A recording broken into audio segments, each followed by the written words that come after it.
Sign the paper, Emma, or Friday we come back for the rest. The wrench left her hand before she thought about it. It hit the concrete between the man's boots and rang like a church bell in a room where everything else was already broken. Her father's lift twisted, his toolbox dumped. 31 years of a good man's work scattered across the floor like it never meant anything. Emma Carter stood in the middle of it, 29 years old, hands shaking, jaw locked, and said the only word she had left in her body, no. If this story reaches you, do me a favor. Subscribe, stay with Emma all the way to the end, and drop the name of your city in the comments. I want to see how far she travels. The strange thing, the thing Emma would think about later when she couldn't sleep, was that she'd heard them coming. Not the boots, not the truck. She'd heard the silence. Carter and Daughter Auto had a sound to it. It always had, compressor kicking on every 4 minutes like a heartbeat. The radio her father bolted to the wall in 1994, playing whatever the Bozeman station felt like playing. Somebody's engine, idling rough while she listened to it the way a doctor listens to a chest. That was the sound of the shop, and Emma had worked inside it since she was 8 years old, standing on a milk crate handing her father sockets he didn't need just so he'd have a reason to say thank you, kiddo. At 4:40 on a Tuesday afternoon in October, the compressor shut off and nothing turned it back on. "Hello," she called out from under a Silverado. "We close at 5, but I can look at it." Nobody answered. "Hey, I said we close at 5. That was when she rolled out and saw 3 pairs of boots that did not belong to anyone in this town. She knew every boot in this town. She knew Ray Dellinger's steel toes because he tracked in barn mud she'd been sweeping up since high school. She knew Pastor Hodges' dress shoes because he only came in when the church van died, which was often because the church van was a 2003 Econoline held together by prayer and Emma's patience. These were new, clean, city boots. Emma stood up slow and wiped her hands on the rags she kept in her back pocket, the way her father used to, and she said what her father would have said. "Afternoon, what can I do for you?" The big one she'd learned later, his name was Deke, did the talking. He had a face like a man who'd never once been told no and hadn't developed the muscle for it. "Mr. Holloway sent us. Mr. Holloway's got my number. Mr. Holloway's called your number 9 times. "That's about right," Emma said. "And I answered 9 times, and I said the same thing 9 times. So I'd say the phone's working fine." Deke smiled. That was the part that stayed with her, that he smiled like they were at a barbecue, like this was funny. "He wants to make it 10, Deke said. "Round number." "Then he can come make it 10 himself. He knows where the shop is. Everybody in this county knows where the shop is." "That's the thing, Miss Carter." Deke walked not toward her, that would have been too obvious. He walked around her, running one finger along the fender of the Silverado like he was checking for dust in a house he already owned. "That's exactly the thing. Everybody knows where the shop is. And in 18 months, everybody's going to know where the resort is. Question is just whether you're standing in the picture or standing in the way." "I'm standing in my father's shop." "Your father's dead." The second man laughed. Not a real laugh. The kind of laugh a man does because the big guy said something and somebody's supposed to laugh. Emma felt something behind her eyes go very still. She'd had people say worse. She'd had a customer once tell her a woman couldn't rebuild a transmission, and she'd rebuilt his, and he'd come back and apologize with a pie his wife made. Words didn't do much to her. "But your father's dead," said like a business fact, said like a line item. She set the rag down on the workbench. Carefully. Because if she didn't set it down carefully, she was going to do something else with her hands. "Okay," she said, "here is what's going to happen. You're gonna get in your truck, and I'm gonna forget you said that, and your boss is gonna get my answer the same way he got it the other 9 times. And what's your answer? Same as it was when he offered 240. Same as it was when he offered 310. Same as it's gonna be at 400, at 500, at whatever number he thinks turns a person into a thing you can buy." She looked right at him. "It's not for sale, not the building, not the land, not the sign." Deke nodded slowly like he was disappointed in a child.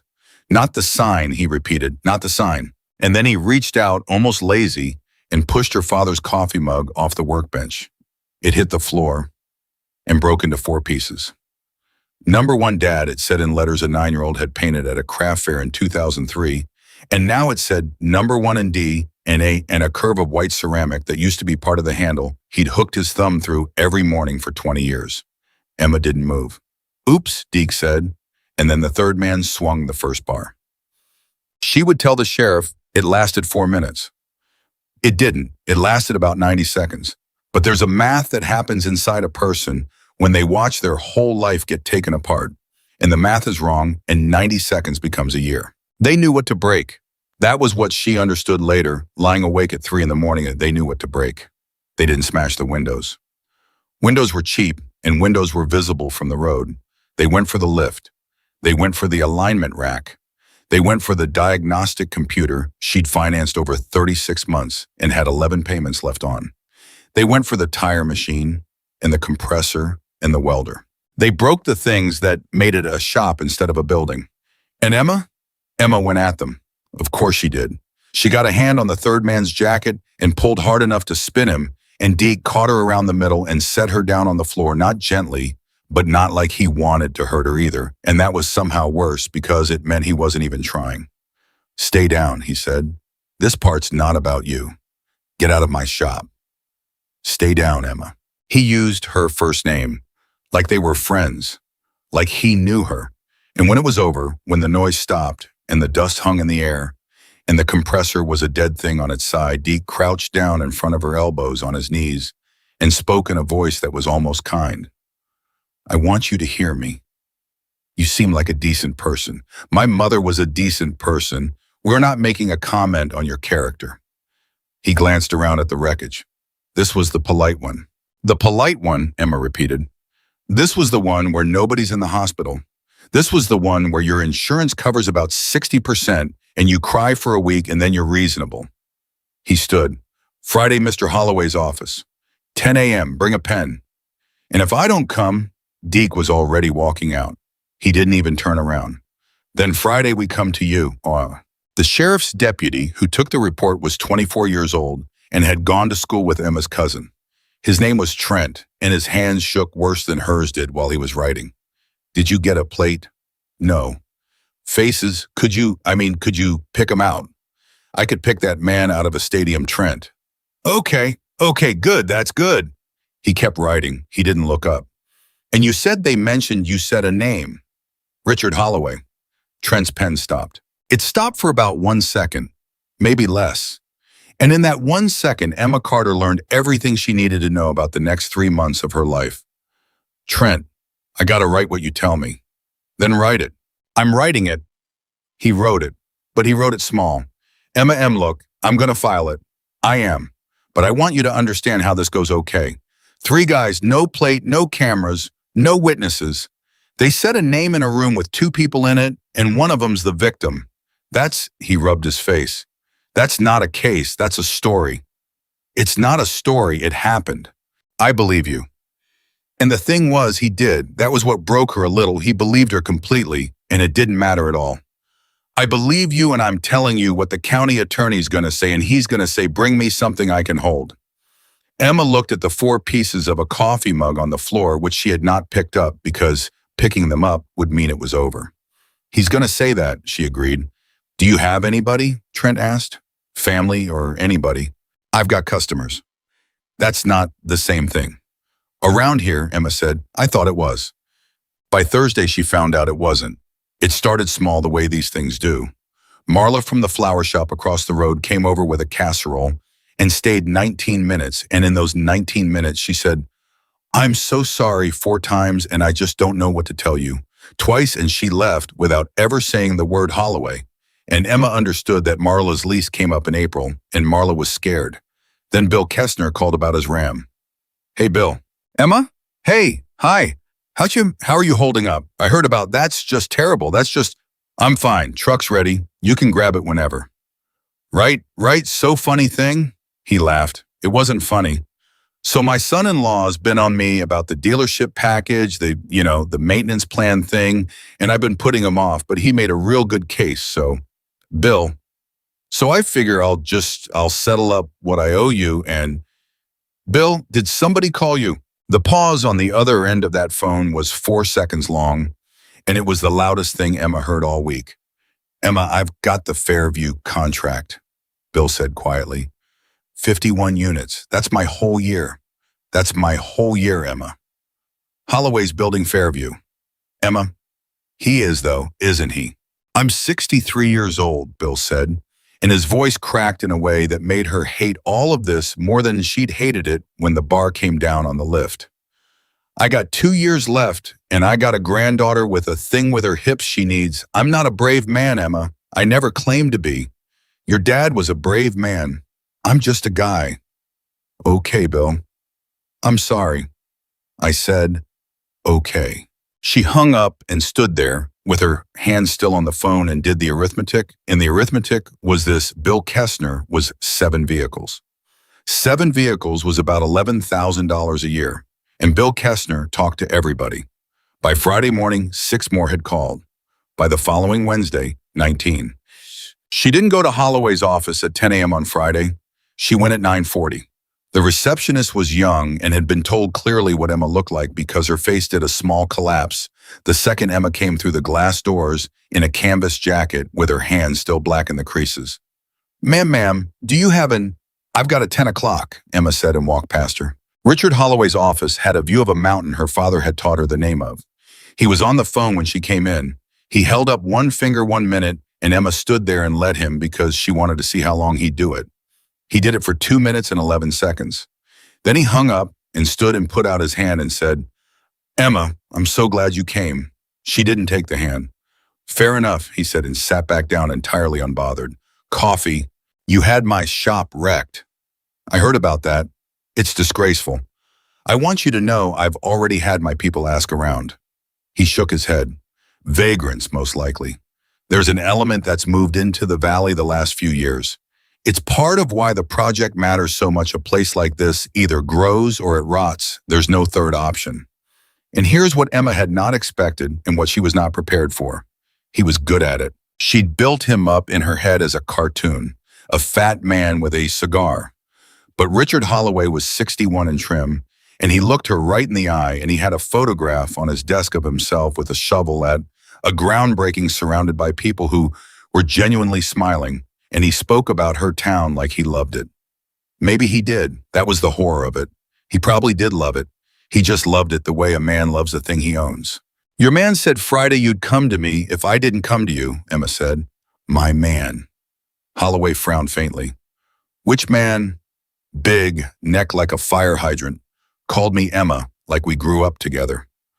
I employ about 400 people, Miss Carter. I'd need more than that. He said your name. People say my name all the time. He leaned forward and his voice dropped into something that sounded exactly like sympathy, and might even have been sympathy, and that was worse. Emma, can I be honest with you? You've had a terrible week and you're looking for a reason, and I'm the biggest thing in your line of sight. I understand that. I'd probably do the same. 400,000, Emma said. He blinked. Excuse me. That's what you offered last.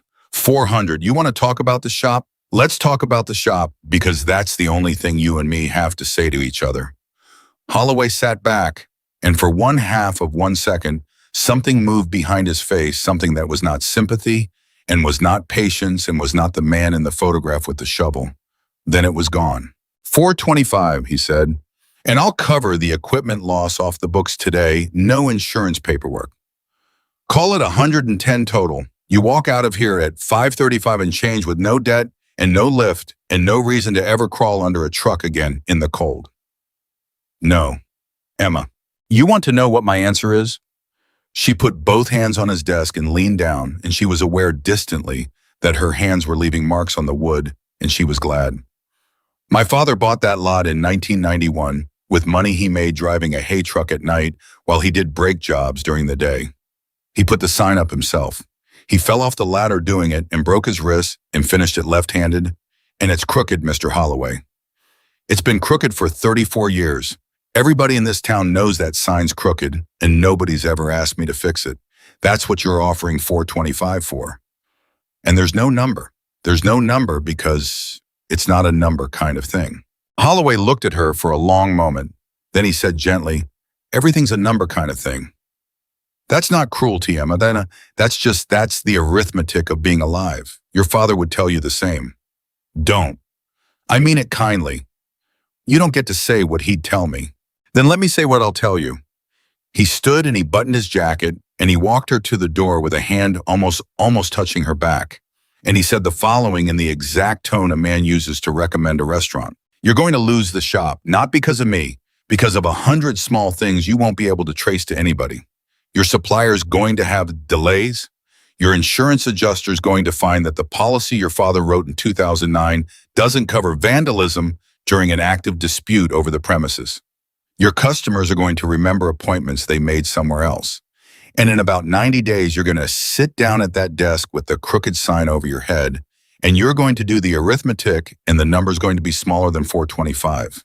It's going to be a lot smaller. He opened the door for her. Come back then, Richard Holloway said. I'll still be here. I'm not a monster, Emma. I'm just patient. The insurance adjuster called on a Tuesday. Emma had the phone on speaker because she was under a Corolla. Mrs. Nakamura is one of the 11 customers who hadn't left. And Emma had decided somewhere around week 2 that she was going to do those 11 cars better than any cars had ever been done in the history of the state of Montana. So what I'm looking at here is a policy that was last revised in '09, the adjuster said. That's right. And there's language in Section 4 regarding damage occurring in the course of a dispute over title tenancy or Emma set the wrench down on her own chest and looked up at the underside of a car and started laughing. It wasn't a good laugh. Ma'am, he told me, Emma said. He told me, word for word, 90 days in the exact section. I'm sorry, who told you? Nobody told me anything. Because that was the thing she was learning. There was never anything to hold. It was never a man with a bar. It was always a policy, a delay, a son-in-law with a real good case, a deputy who believed her completely. The adjuster paid out 31%. 31% bought back the compressor and 1 bay's worth of tools. It did not buy the lift. And a shop without a lift is a woman on her back on cold concrete with a wrench on her chest, doing in 5 hours what used to take one. She did it anyway, every day, for 26 days. Here's what nobody tells you about being brave. It's mostly bookkeeping. Emma Carter's bravery. That October and November looked like a legal pad on the kitchen table at 1:40 in the morning and a calculator with a cracked screen. It looked like the words rent deck written in blue and circled twice.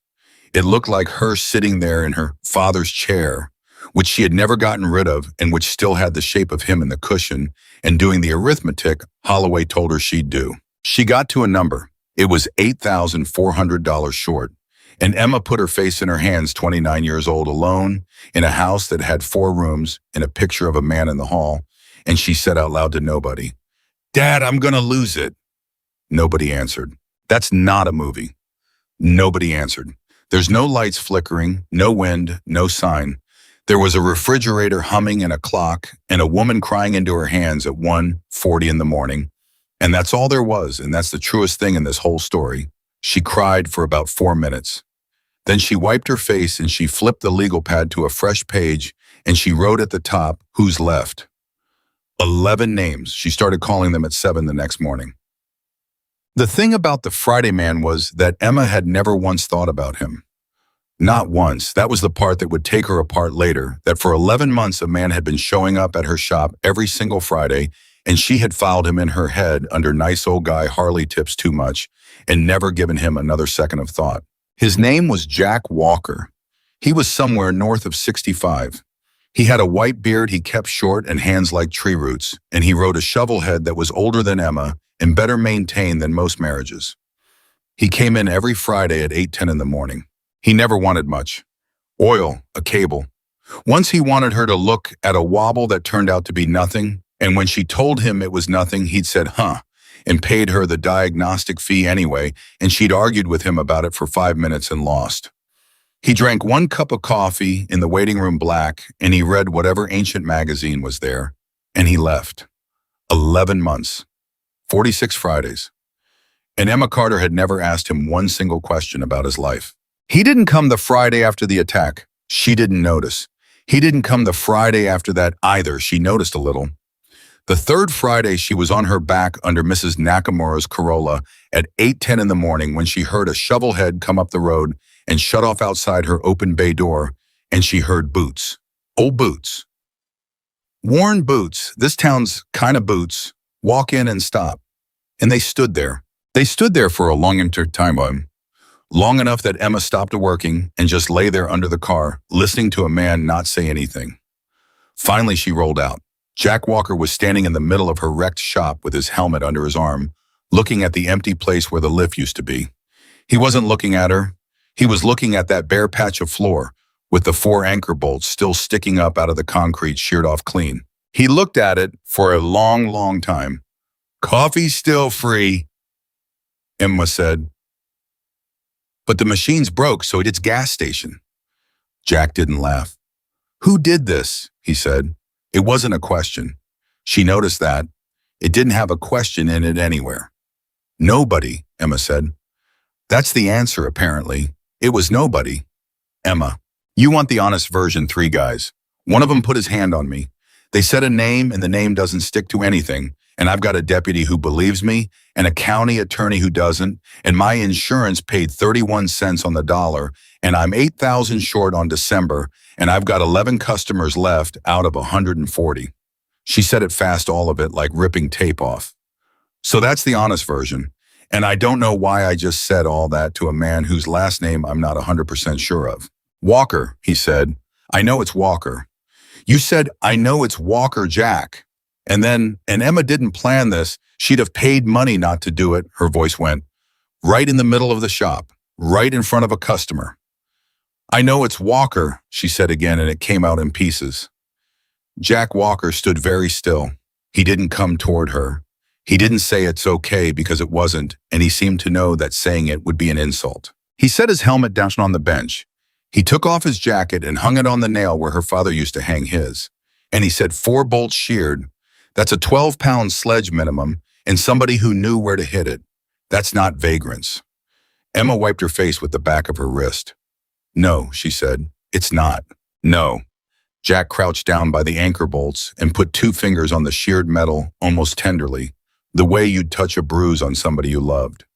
9-inch grinder, we can get those flush in an hour. Then it's a question of whether the pad's still true. Jack, the lift's $22,000. Used, it's 4. I don't have 4. Didn't ask you if you had 4. He stood up and his knees made a sound like a barn door, and he said, "Where's your grinder?" "They took the grinder." "Huh," said Jack Walker. He walked out to the shovelhead. Emma thought, and she'd feel bad about it forever.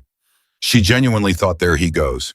He came back in 90 minutes with a grinder, a case of discs, and a box of nitrile gloves, and he worked in her shop until 4 in the afternoon without saying 11 words, and when he was done, the floor was flush and clean and ready, and he put his jacket on. "Jack, I can't pay you. Didn't ask you to pay me. That's not..." She got in front of him, actually got in front of the door, arms crossed. "That's not how it works. That's not how I work. You know how much I owe people right now? Everybody in this county's carrying a piece of me. I'm not adding you to it."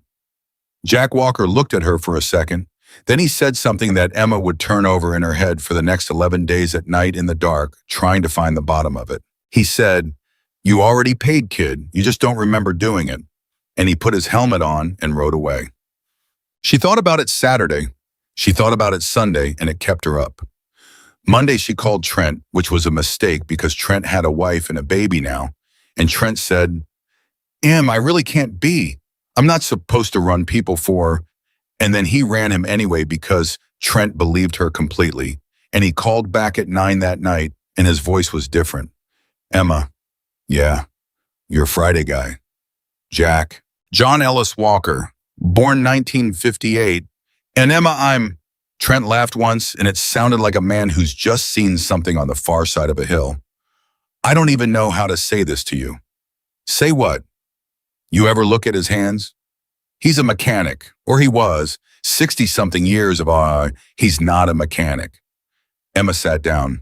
"Trent, there's a file? Emma, it's not a file, it's a drawer. It goes back to 1979, and it's 4 states, and I'm reading it right now. And I want you to sit down." "I'm sitting."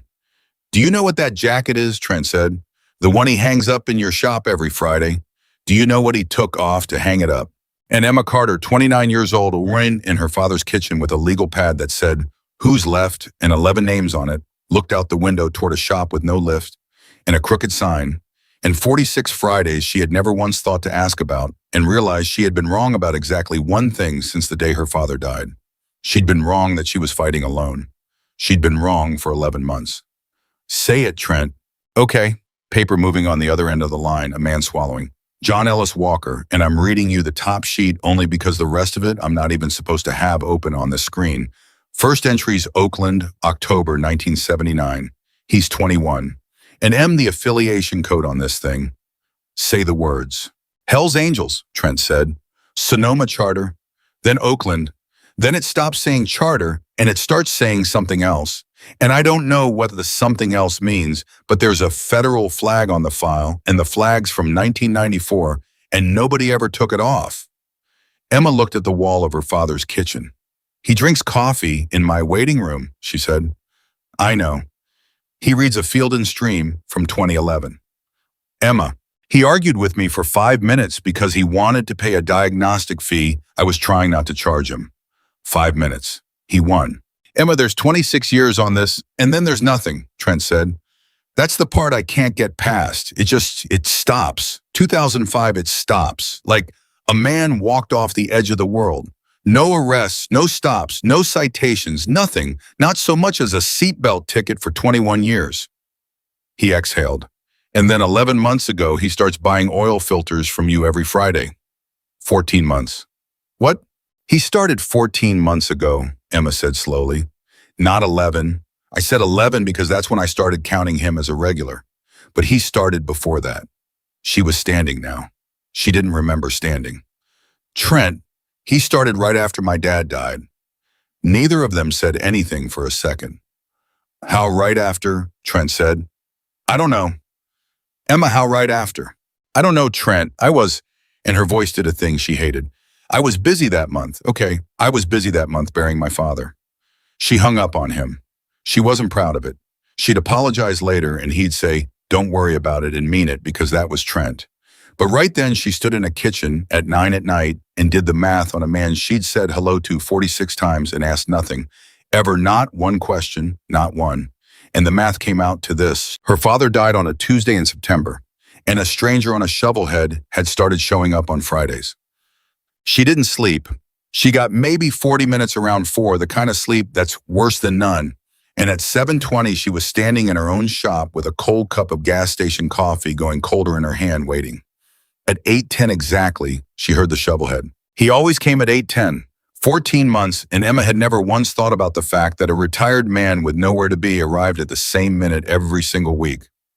Retired men don't do that. Retired men come at 9 at 10 whenever. Men who arrive at 8:10 for 14 months are men who decided something. Jack Walker shut the bike off, took his helmet off, and came in with a paper sack under his arm. "Brought the good stuff," he said. "There's a place on 3rd, does a decent." John Ellis Walker. He stopped. He didn't drop the sack.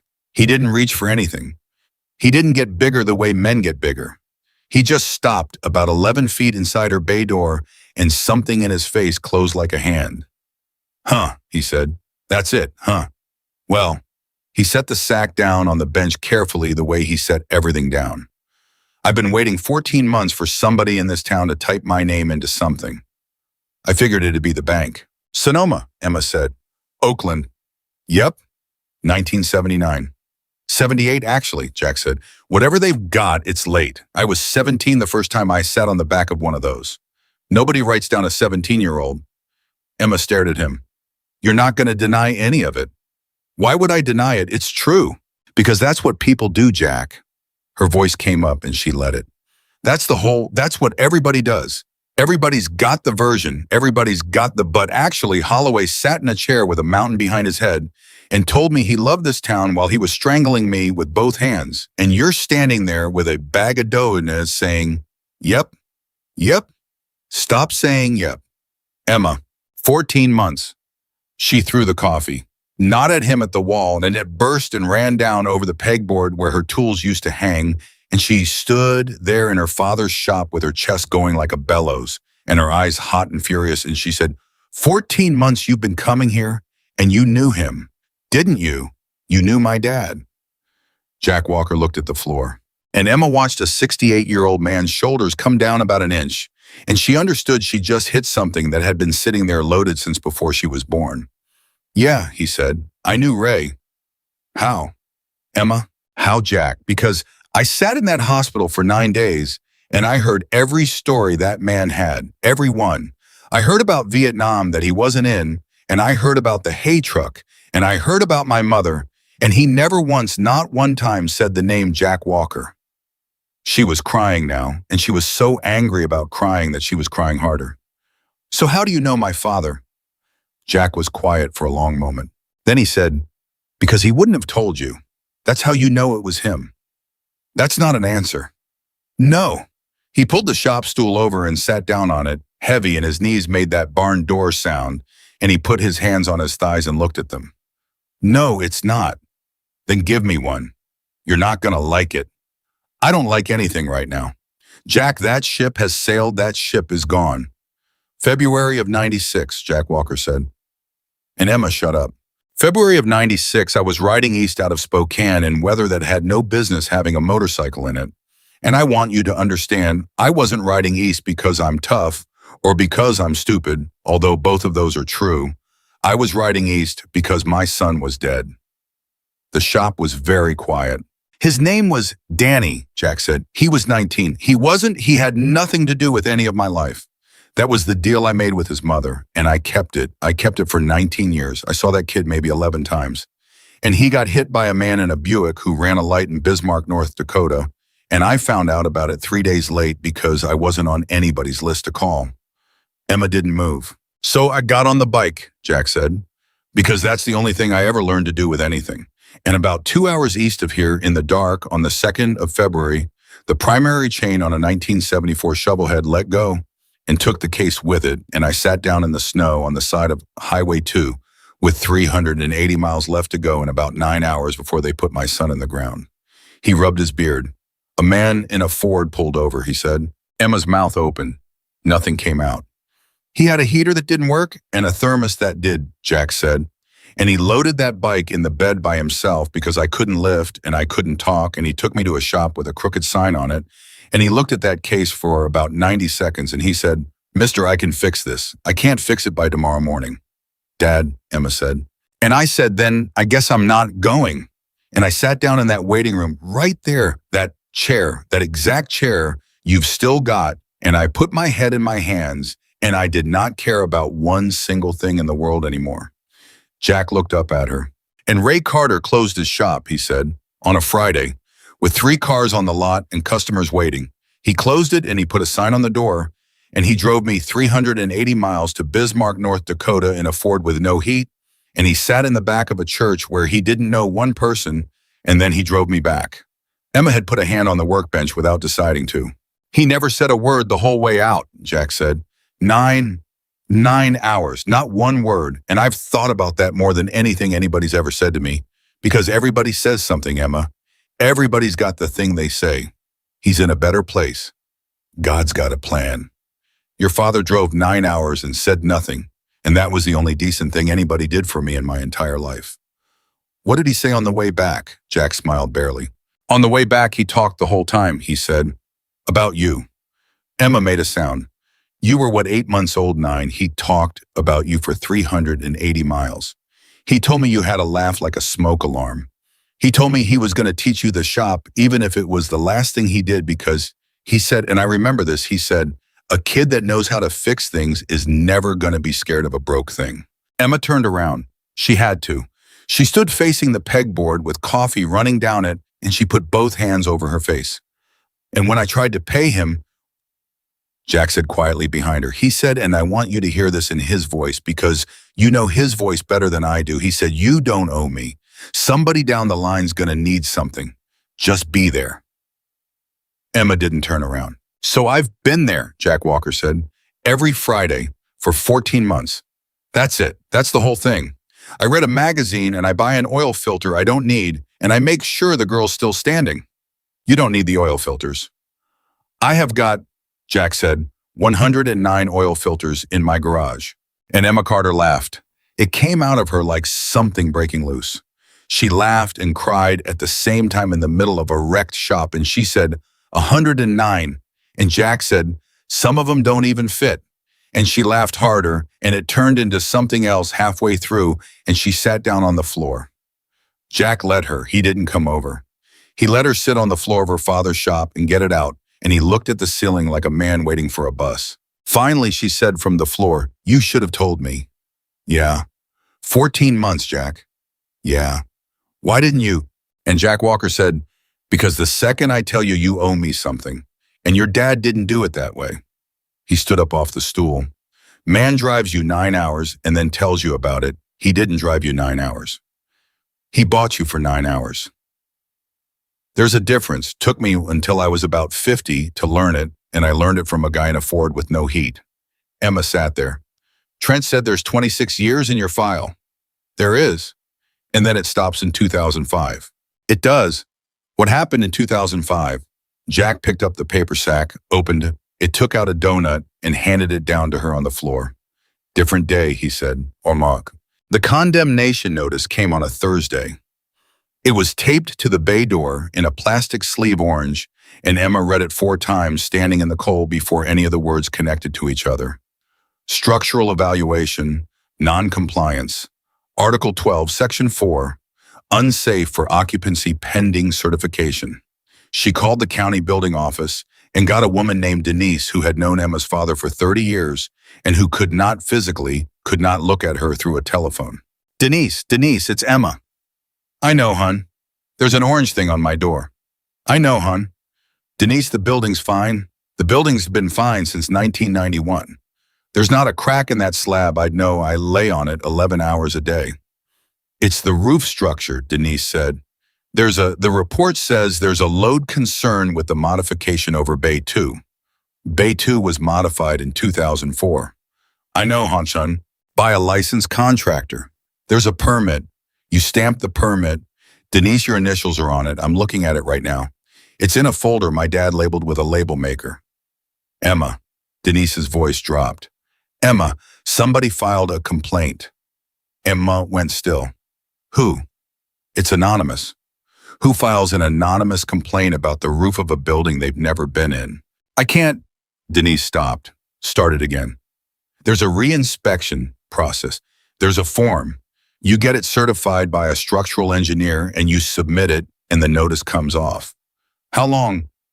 Well, that depends on the engineer. Denise, how long? There's 2 firms in the county that do it, Denise said, and Emma could hear her closing a door on the other end. And one of them does all the work at Fairview. And the other one's booked to March, Denise said, and then so quietly Emma almost missed it, as of Tuesday. Emma sat down on the bumper of Mrs. Nakamura's Corolla. Tuesday, she repeated. Emma, please, don't. I've got 8 years to my pension. I've got 8 years. Okay, Denise. I'm not a brave woman. You know something, Emma said. That's the second time somebody has said that to me this month. Word for word. Bill Kessner said it, just about exactly. And I'm starting to think it's the only sentence anybody in this whole county knows. She hung up and looked at the orange notice on the door of her father's shop, and she understood finally and completely what Richard Holloway had meant.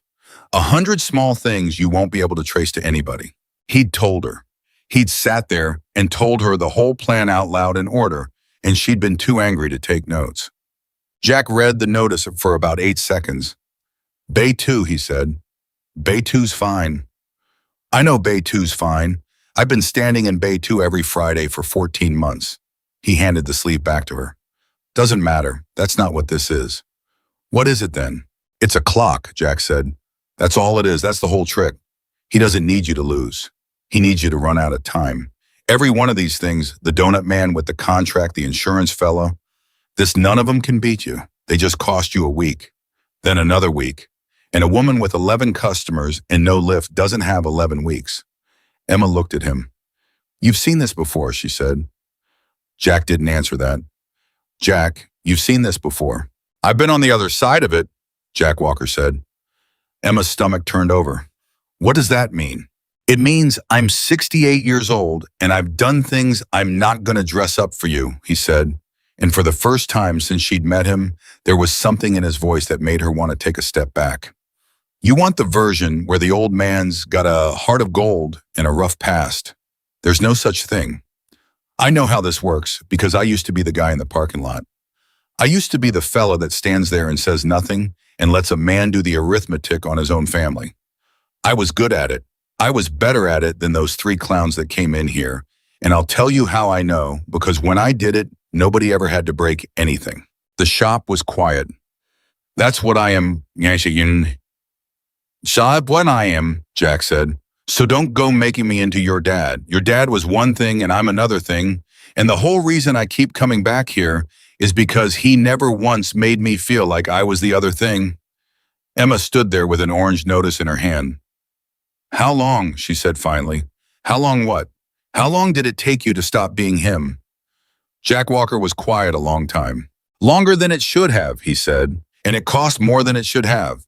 And there's about 4 people alive who'd say I managed it, and about 400 who'd say I didn't. And honest to God, Emma, on a bad night, I'm with the 400. Deke came back on a Tuesday. Emma was in Bay 2 in the condemned bay, the fine bay, the bay, with the label maker permit, with her back on a creeper under Ray Dellinger's F250.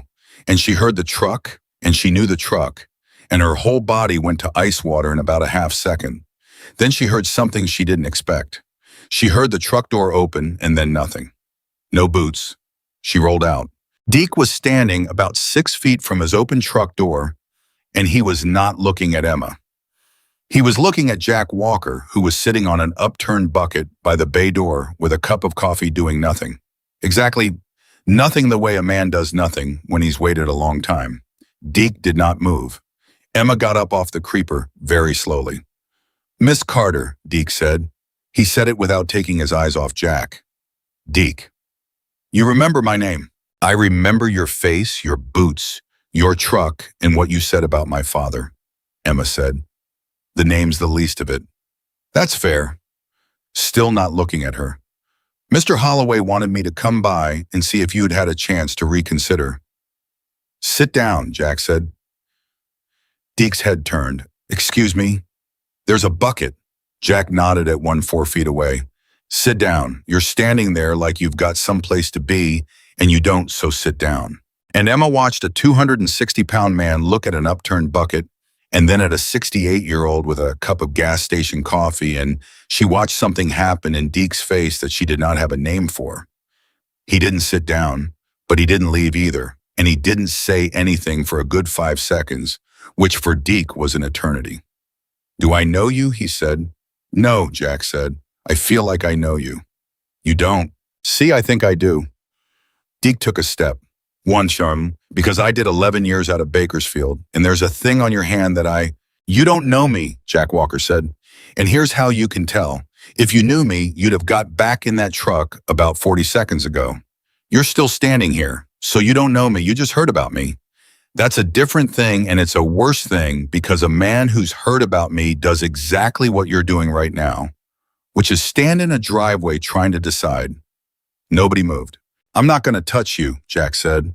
I want you to hear that plain because I think you've been standing there wondering. I'm 68 and I've got a bad hip and you'd fold me up like a lawn chair. That's not the thing you're scared of. I'm not scared. Sure, Jack said and drank his coffee. And Emma Carter watched, and she would tell this story for the rest of her life, and nobody would ever believe her because it made no sense. It made no physical sense. She watched Deke's hand come up and touch the truck door. Just touch it, like a man reaching for a railing. What do you want? Deke said. I want you to go tell Richard Holloway a thing, Jack said, and I want you to tell it right because you're going to want to make it sound better than it is. And if you do that, this all takes longer and it gets worse for everybody, mostly you. Oh, what's the thing? The thing is that on the 2nd of February in 1996, a man in a Ford pulled over for me on Highway 2. Jack stood up off the bucket.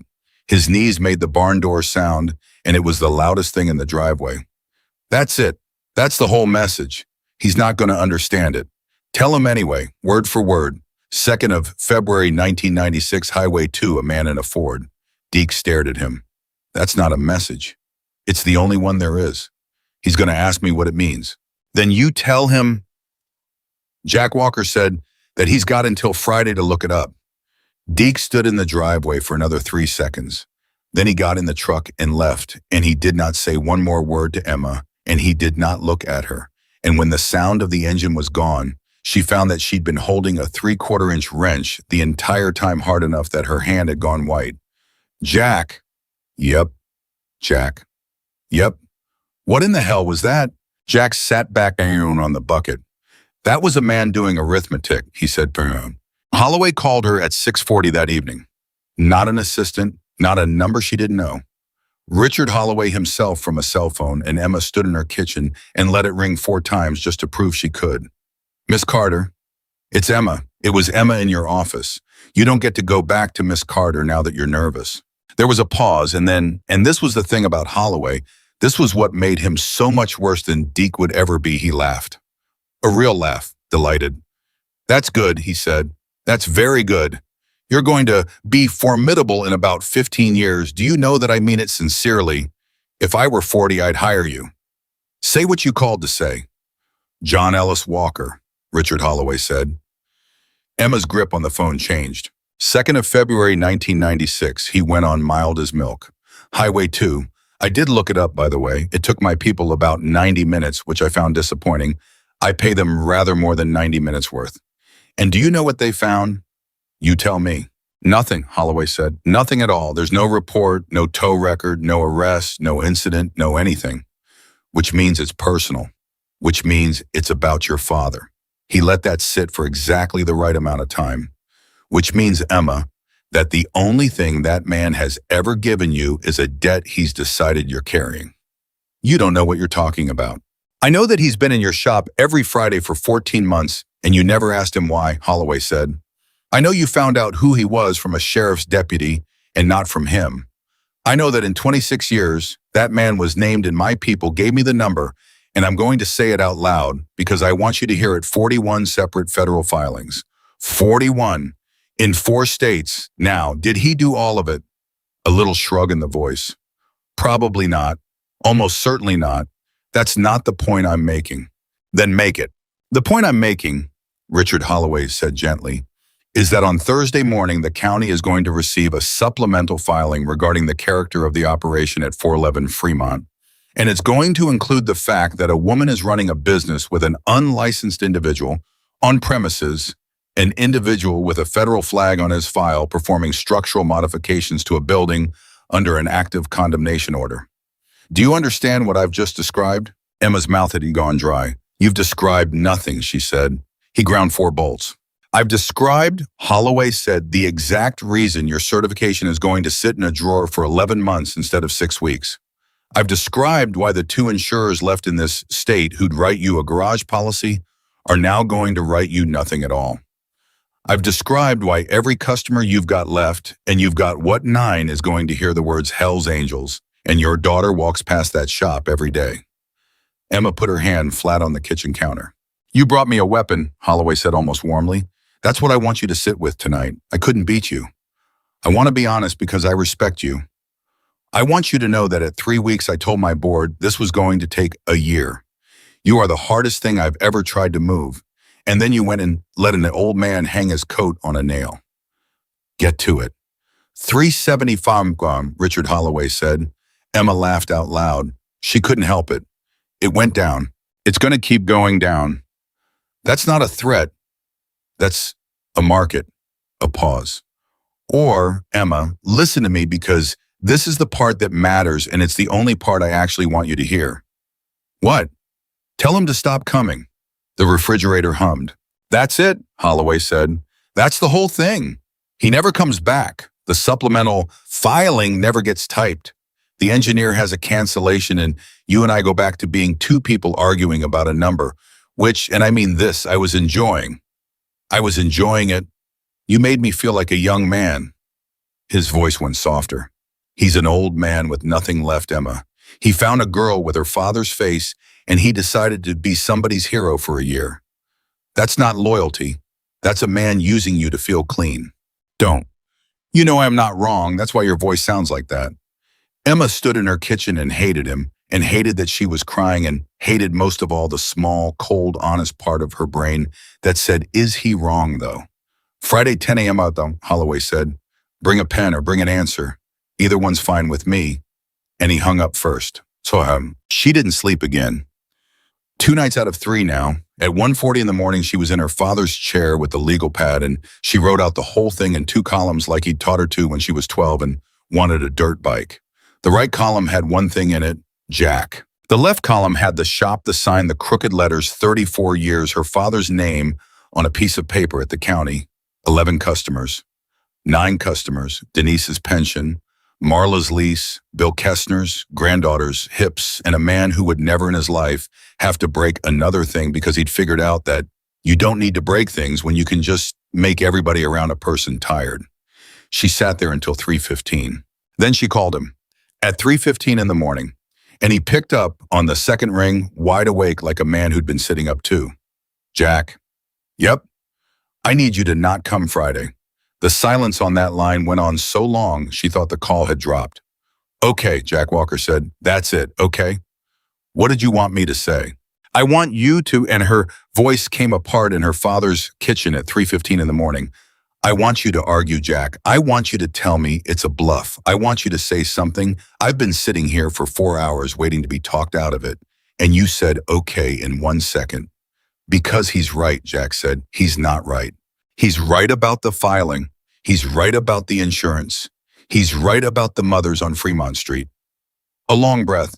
He's wrong about one thing, and it's the only one that matters. And I'm not going to sit here at 3 in the morning and try to prove it to you over a telephone, because if you don't already know it, then me saying it won't do a damn thing. Jack, Emma, and his voice was so kind it took the legs out from under her. You did the right thing. You did the hard right thing at 3 in the morning alone with nobody watching. You know who does that? She couldn't answer. Yeah, Jack said. Him. Jack, I'm so sorry. He said, don't you dare apologize to me. You've got nothing to be sorry for. You're doing what he'd do, and that's what I've been sitting in that waiting room for 14 months, waiting to see, so you go on and do it, and don't you spend 1 minute feeling bad. Will you come back after? And there was a pause. Get some sleep, kid, Jack Walker said, and he hung up. Friday, Emma Carter did not go to Richard Holloway's office at 10 a.m. She stood in her own shop with the orange notice on the door, and she worked on Mrs. Nakamura's Corolla on her back on cold concrete alone. And at 8:10 in the morning, she heard nothing at all, and it was the loudest silence of her entire life. At 8:11, she put her hands over her face and lay there under the car for a minute and a half. Then she got up and finished the brakes because they weren't going to do themselves. 60 miles away, in a garage with 109 oil filters on a shelf, John Ellis Walker sat on a stool for a long time with his hands on his knees. Then he opened a drawer he had not opened in 21 years. There was a phone in it, an old one, the kind with buttons. He looked at it for about a minute. He was thinking, if you want to know about a man in a Ford with no heat who drove 380 miles and never said a word, and then drove 380 miles back and talked the whole way about a baby girl with a laugh like a smoke alarm. You don't owe me. Somebody down the line's going to need something. Just be there. Jack Walker turned the phone on. It still had a charge. It shouldn't have. He watched it come alive in his hand, and then he made one call. It rang twice. A voice on the other end said very carefully, like a man who'd just seen the dead sit up, "Say that again." I said, "It's Walker," Jack said. Silence. "I need Friday," Jack said. "Not this one, the next one." More silence. And then the voice, and it wasn't a young voice either. It was a voice with 60-some years on it, and a mile of road behind it said, "How many?" Jack Walker looked at a shelf of oil filters that didn't fit anything. "All of them," he said. The first week without him was the longest week of Emma Carter's life, and the worst part of it was that nothing happened. That was the trick. She kept waiting for something to happen. She kept her head up and her ears open, and every time a truck came down Fremont, her whole body did that half-second ice water thing, and then it was just somebody turning around in her lot because the road dead ends past the feed store.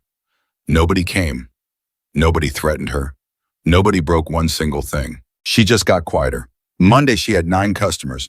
Thursday, she had 7 because Doc Pruitt's wife decided the Subaru ought to go to the dealer in Bozeman now that Doc was on the hospital board, and the hospital board had a capital campaign, and the capital campaign had a very generous donor. Doc called her himself. She gave him that. Emma, I want you to know this is not, Doc, it's fine. It isn't fine. I'm calling because I couldn't live with having Sharon call.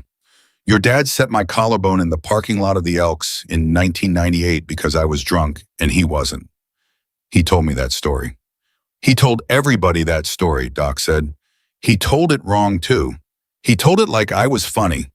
His voice thickened.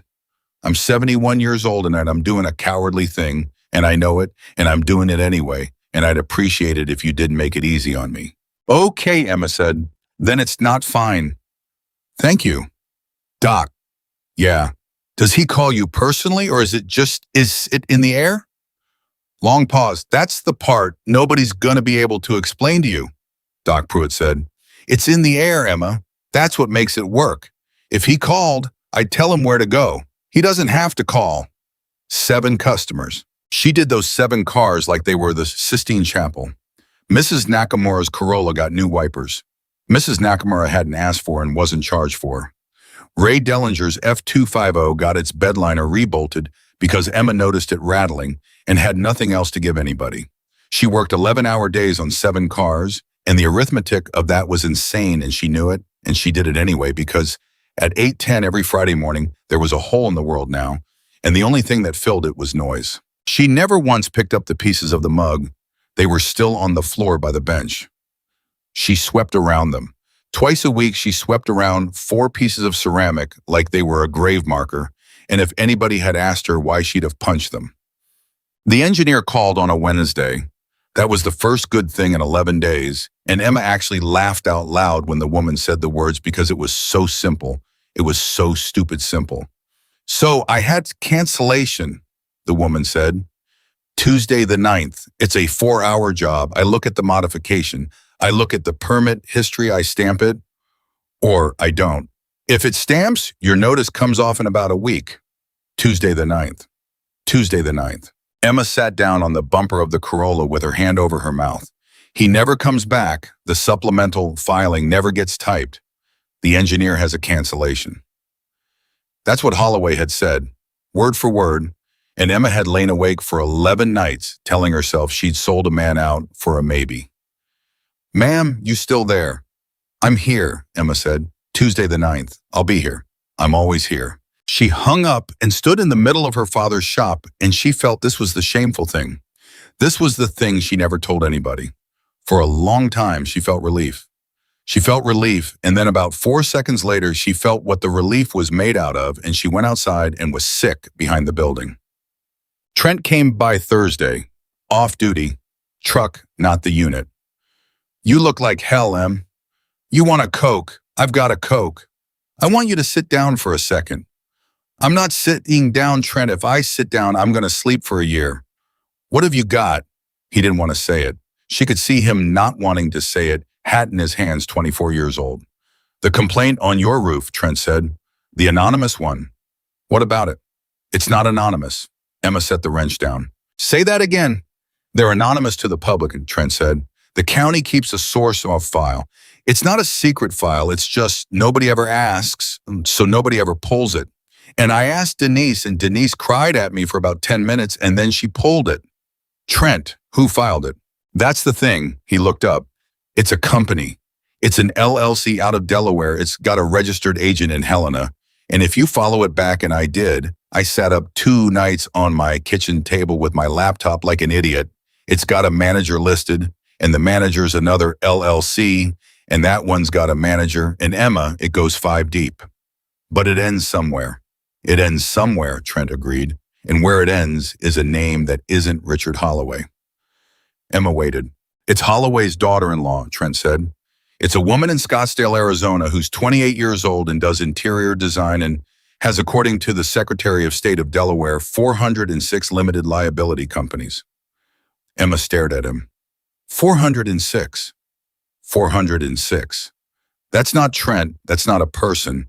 That's a filing cabinet with a face. That's exactly what it is. So it's him. It's obviously him, Trent said, and his voice went up and cracked and he grabbed it back down. It's obviously him, and I can't say it's him. That's the thing I've been trying to tell you since October, and I couldn't make you hear it. There's never a him. There's a woman in Scottsdale who's never been to Montana. There's an insurance clause from 2009. There's a son-in-law with a real good case. That's what the man is made out of. He's made out of paperwork, M, and paperwork doesn't have a face you can hit. Emma looked at the floor. So what do I do? I don't know, Trent said. I'm the guy who believes you. I established that. That's my whole role in this. She almost laughed. He almost laughed. Neither of them did. You're a Friday guy, Trent said after a second. He's not coming back. Why? Because I told him not to, Emma said, and it came out of her flat and dead. Because Holloway called me and said the second Jack Walker's name is in a filing next to mine, every mother on Fremont Street hears Hell's Angels and the engineer books to March and the insurance goes away forever. And I sat there in Dad's chair for 4 hours and I did the math and I picked the shop. Trent didn't say anything for a moment. Then he said, Emma, that's what he does. I know what he does. No, listen to me. That's literally what he does. That's the whole, he doesn't take things from people. He makes them hand it over so they can't ever be mad at anybody but themselves. He put his hat back on and took it off again. God, he's good. Trent, he's really good, Em. Trent, sorry, you're not helping. I know I'm not helping, Trent said miserably. I've never helped one time. That's the whole thing. Deke came alone.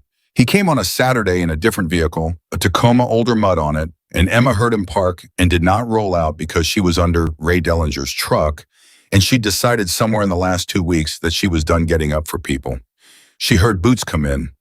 Nobody's here, she said from under the F250. Shop's condemned. Take a picture, tell your boss. It's Deke. I know it's you. She kept working. I know your Boots. I know every boot in this town, and now I know yours. So congratulations, you're a local. He didn't laugh. He stood there for a while. She kept working, and her hands were shaking, and she was furious about that, and she just kept working. He's not here, Deke said eventually. No. Where is he? You tell me. You're the ones who made a phone call. I didn't make any phone call. A pause. Miss Carter, would you come out from under there? I'm not gonna do anything. I'm talking to a truck. Then talk to the truck. The truck's got more manners than you. And Deke said, that's fair. And then he sat down. She heard it. She heard 260 pounds of man sit down on an upturned bucket, the bucket Jack's bucket, the one that had been sitting by the bay door since October, and something about that made her roll out after all. He looked wrong. That was the first thing she thought. He looked like a man who'd been up. You're not working today? She said. No. You're not on the clock. No. So what is this? Deke rubbed his face with both hands. I need you to tell me what he said, he said. The thing about the Ford on the highway. I need you to tell me what it means because I said it to Mr. Holloway word for word like the man asked me to. And Mr. Holloway looked it up and then Mr. Holloway laughed and said it was nothing. It was sentimental garbage. It was an old man playing chess with a coffee cup. He looked up and then he sent 4 people to Bakersfield. Emma's chest went cold. What's in Bakersfield? Milai, Deke said. 11 years of me. Okay. You understand what I'm saying. He didn't send them to find out about Walker. He already knows about Walker. He sent them to find out about me. Deke laughed and it was an ugly, tired sound. 14 years I've worked for that man. 14 years. And the second something in this town didn't go the way he drew it, the first thing he did not, the first was pull my file. Why are you telling me this? Because you're the only person in the county he can't get to, Deke said. Emma stared at him. I'm the only person he's gotten to, she said. He took my customers, he took my insurance, he took my building, and 2 weeks ago he took the one man who, he didn't take that. Deke's head came up. You gave him that. Emma's jaw locked. Get out of my shop. I'm not being smart with you. Get out of my shop. Miss Carter, I'm agreeing with you, Deke said loud and then immediately quieter like a man who'd surprised himself. I'm agreeing with you. That's what I'm... You handed it over, and that's how you know it was him. That's his whole thing. That's what he did to me. That's what he's done to about 9 people I've watched him do it to. And I stood in the parking lot every single time, and I said nothing, and I let them do the arithmetic. He said it, and then he stopped because he'd hurt himself. Emma had hurt him too. Say that again, she said slowly. Well, what? That last part, what you just said, say it again. I said I stood in the parking lot and let him do the arithmetic. Where did you get that? What do you mean, where'd I get it? That's not a thing people say, Deke. Her voice had gone very careful. That's not a nobody says that. That's a specific sentence. Where did you get it? Deke looked at her, and Emma watched a large, frightened man understand something about himself in real time, and it was one of the more terrible things she'd ever seen. I don't know, he said. Yes, you do. I don't know, Miss Carter. It's a thing that's in my head. I've had it in my head since I was a kid. Since you were a kid. And he stopped again. Nobody said anything for about 5 seconds. How old are you? Emma said. 40. So in 2005, you were 19. Deke's face did something. It went through about 4 things and landed on none of them. Why 2005? He said. Because there's 26 years in his file, and then it stops in 2005, Emma said, and he won't tell me why, and you just sat down on his bucket and used his exact words about a parking lot, and I've had 11 days with nothing to do but think Deke, and I'm getting real good at arithmetic myself. Deke stood up. I gotta go. Deke. I gotta go. I shouldn't have come here. He was already at the bay door. Look, listen. I'm going to tell you one thing and then I'm going to go and you're never going to see me again, and it's the only decent thing I've got, so take it. What? Thursday, Deke said. The supplemental filing, it's already typed. Emma didn't move. It's already typed, he said again. It went to the county on the 3rd. That's 8 days ago. That's 4 days before he called you. The shop was so quiet that Emma could hear the refrigerator in the office. That's not... Her voice came out strange. He said if Jack stopped coming, yeah. He said the engineer would have a cancellation. She did have a cancellation, Deke said. He arranged that. That part's real. That's how it works, Miss Carter. He doesn't lie to you. That's what nobody ever gets about him. He doesn't lie. He gives you the true thing with a hole in it and lets you fall in. The filing's already in. It's got Walker's name in it 11 times. It's got a photograph of him in your bay. It's got the date of every Friday he's been here for 14 months. And Miss Carter, I want you to think about how a man gets a list like that. Emma put a hand out and found the workbench. He's been watching my shop for over a year. He's been watching your shop since the week your dad died, Deke said. I know because I'm the one who took the pictures. She got to Jack Walker's place at 4:40 in the afternoon. It took her 3 phone calls and 1 lie to a woman at the county assessors to find it a gravel road 60 miles out with a mailbox that had no name on it, just a number and a garage that was bigger than the house. The house was locked. The garage wasn't. Emma stood in the doorway with her heart going and said, Jack, nothing. Jack, it's Emma. Nothing. The shovel head wasn't there. She went in anyway, and she'd feel strange about that for a long time, walking into a man's garage, uninvited. And then she got about 6 feet in and stopped because the whole back wall of that building, floor to ceiling, was oil filters, 109 of them. She'd thought he was exaggerating. That was the joke. That was the thing that made her laugh on the floor of her shop 3 weeks ago until it turned into crying 109 oil filters, and she'd assumed it was a number he made up because it sounded funny. They were in rows. They were dated. Somebody had put a strip of masking tape on the bottom of every single one and written a date on it in pencil. And Emma walked down that wall reading dates for 4 minutes, and they went back 14 months every Friday. No gaps, not one, not Christmas, not the week of the ice storm, when the highway was closed and Emma had opened anyway because she was too stubborn to sit at home. He'd come that week. She'd forgotten. He'd come that week and she'd said something like, "You're insane," and he'd said, "Huh," and bought an oil filter. And on the workbench, under the wall of filters, there was a photograph. Emma picked it up. It was her father. It was her father standing in front of a Ford with the hood up and a young man's face in the background. No, not young. 50, maybe. Bearded, not smiling. And on the back, in her father's handwriting and the pencil he kept behind his ear, his whole life, it said J.W. February 2nd. Told him nothing. Good. Emma sat down on the concrete floor of a stranger's garage and cried for 11 minutes. Then she looked at the photograph again, and she noticed the date on the front, the little orange stamp the drugstore machines used to put in the corner, and it wasn't 1996. It was 2005. Yes. Her hands weren't working right. She got the phone out and hit his number, and it went to a voicemail that didn't have a name on it. Just the robot lady reading digits back, and she said, Jack, it's Emma. I'm in your garage. I'm sorry. I don't care. I'm in your garage. There's a picture on your bench. It says February 2nd on the back in my dad's handwriting, and there's a drugstore stamp on the front that says 2005. And I need you to explain that to me because I have been telling myself your story for 3 weeks, like it's scripture, and I'm sitting on your floor and I can't make the years line up. She stopped. Her voice was shaking so hard she could barely get the rest out. He filed it anyway, she said. Jack, he filed it 8 days ago, 4 days before he called me.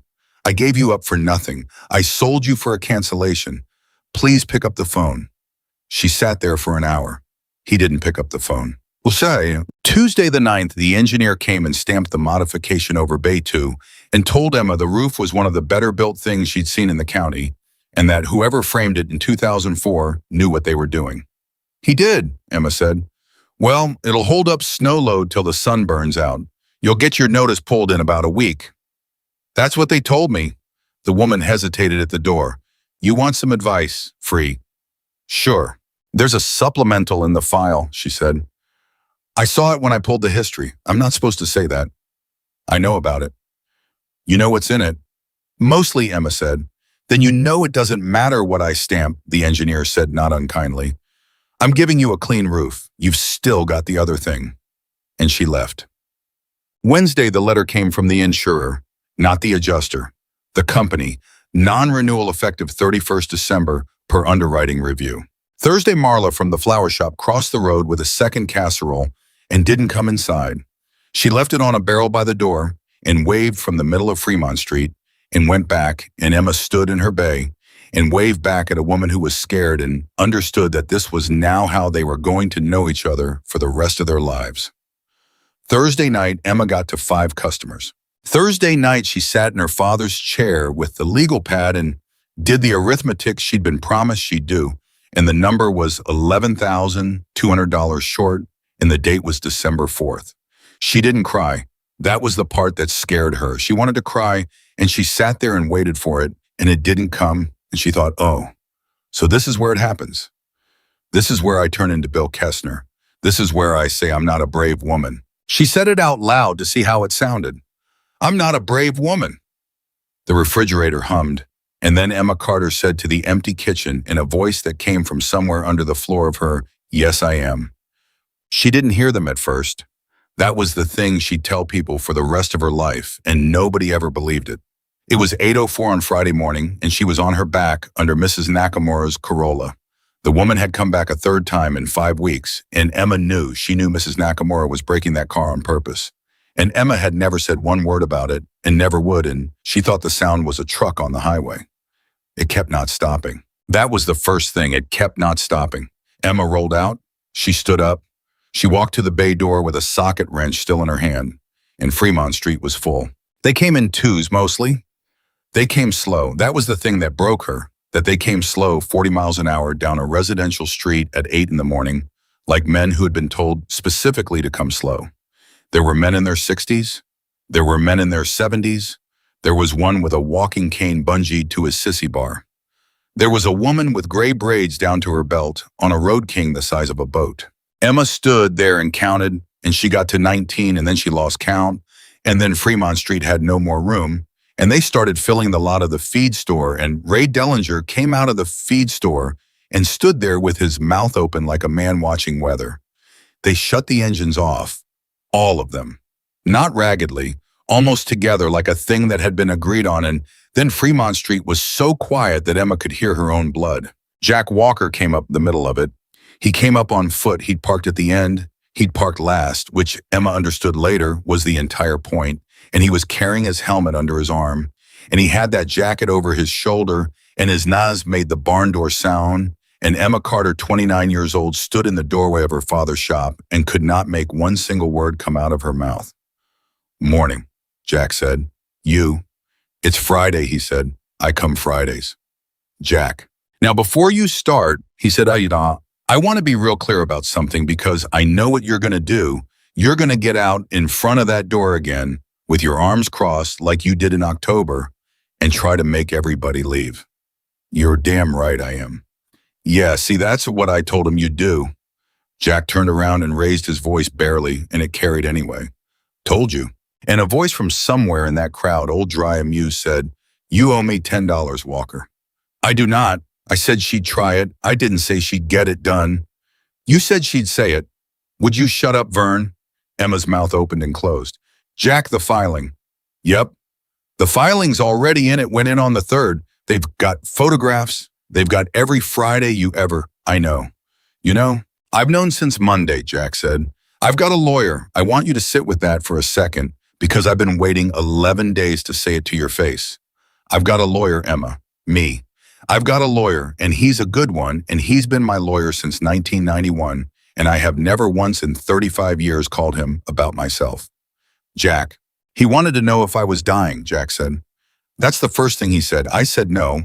He said, "Then what?" And I said, "There's a girl in Montana." And he was quiet for about a minute, and then he said, "Ray's kid." Emma's hand went over her mouth. "He knew."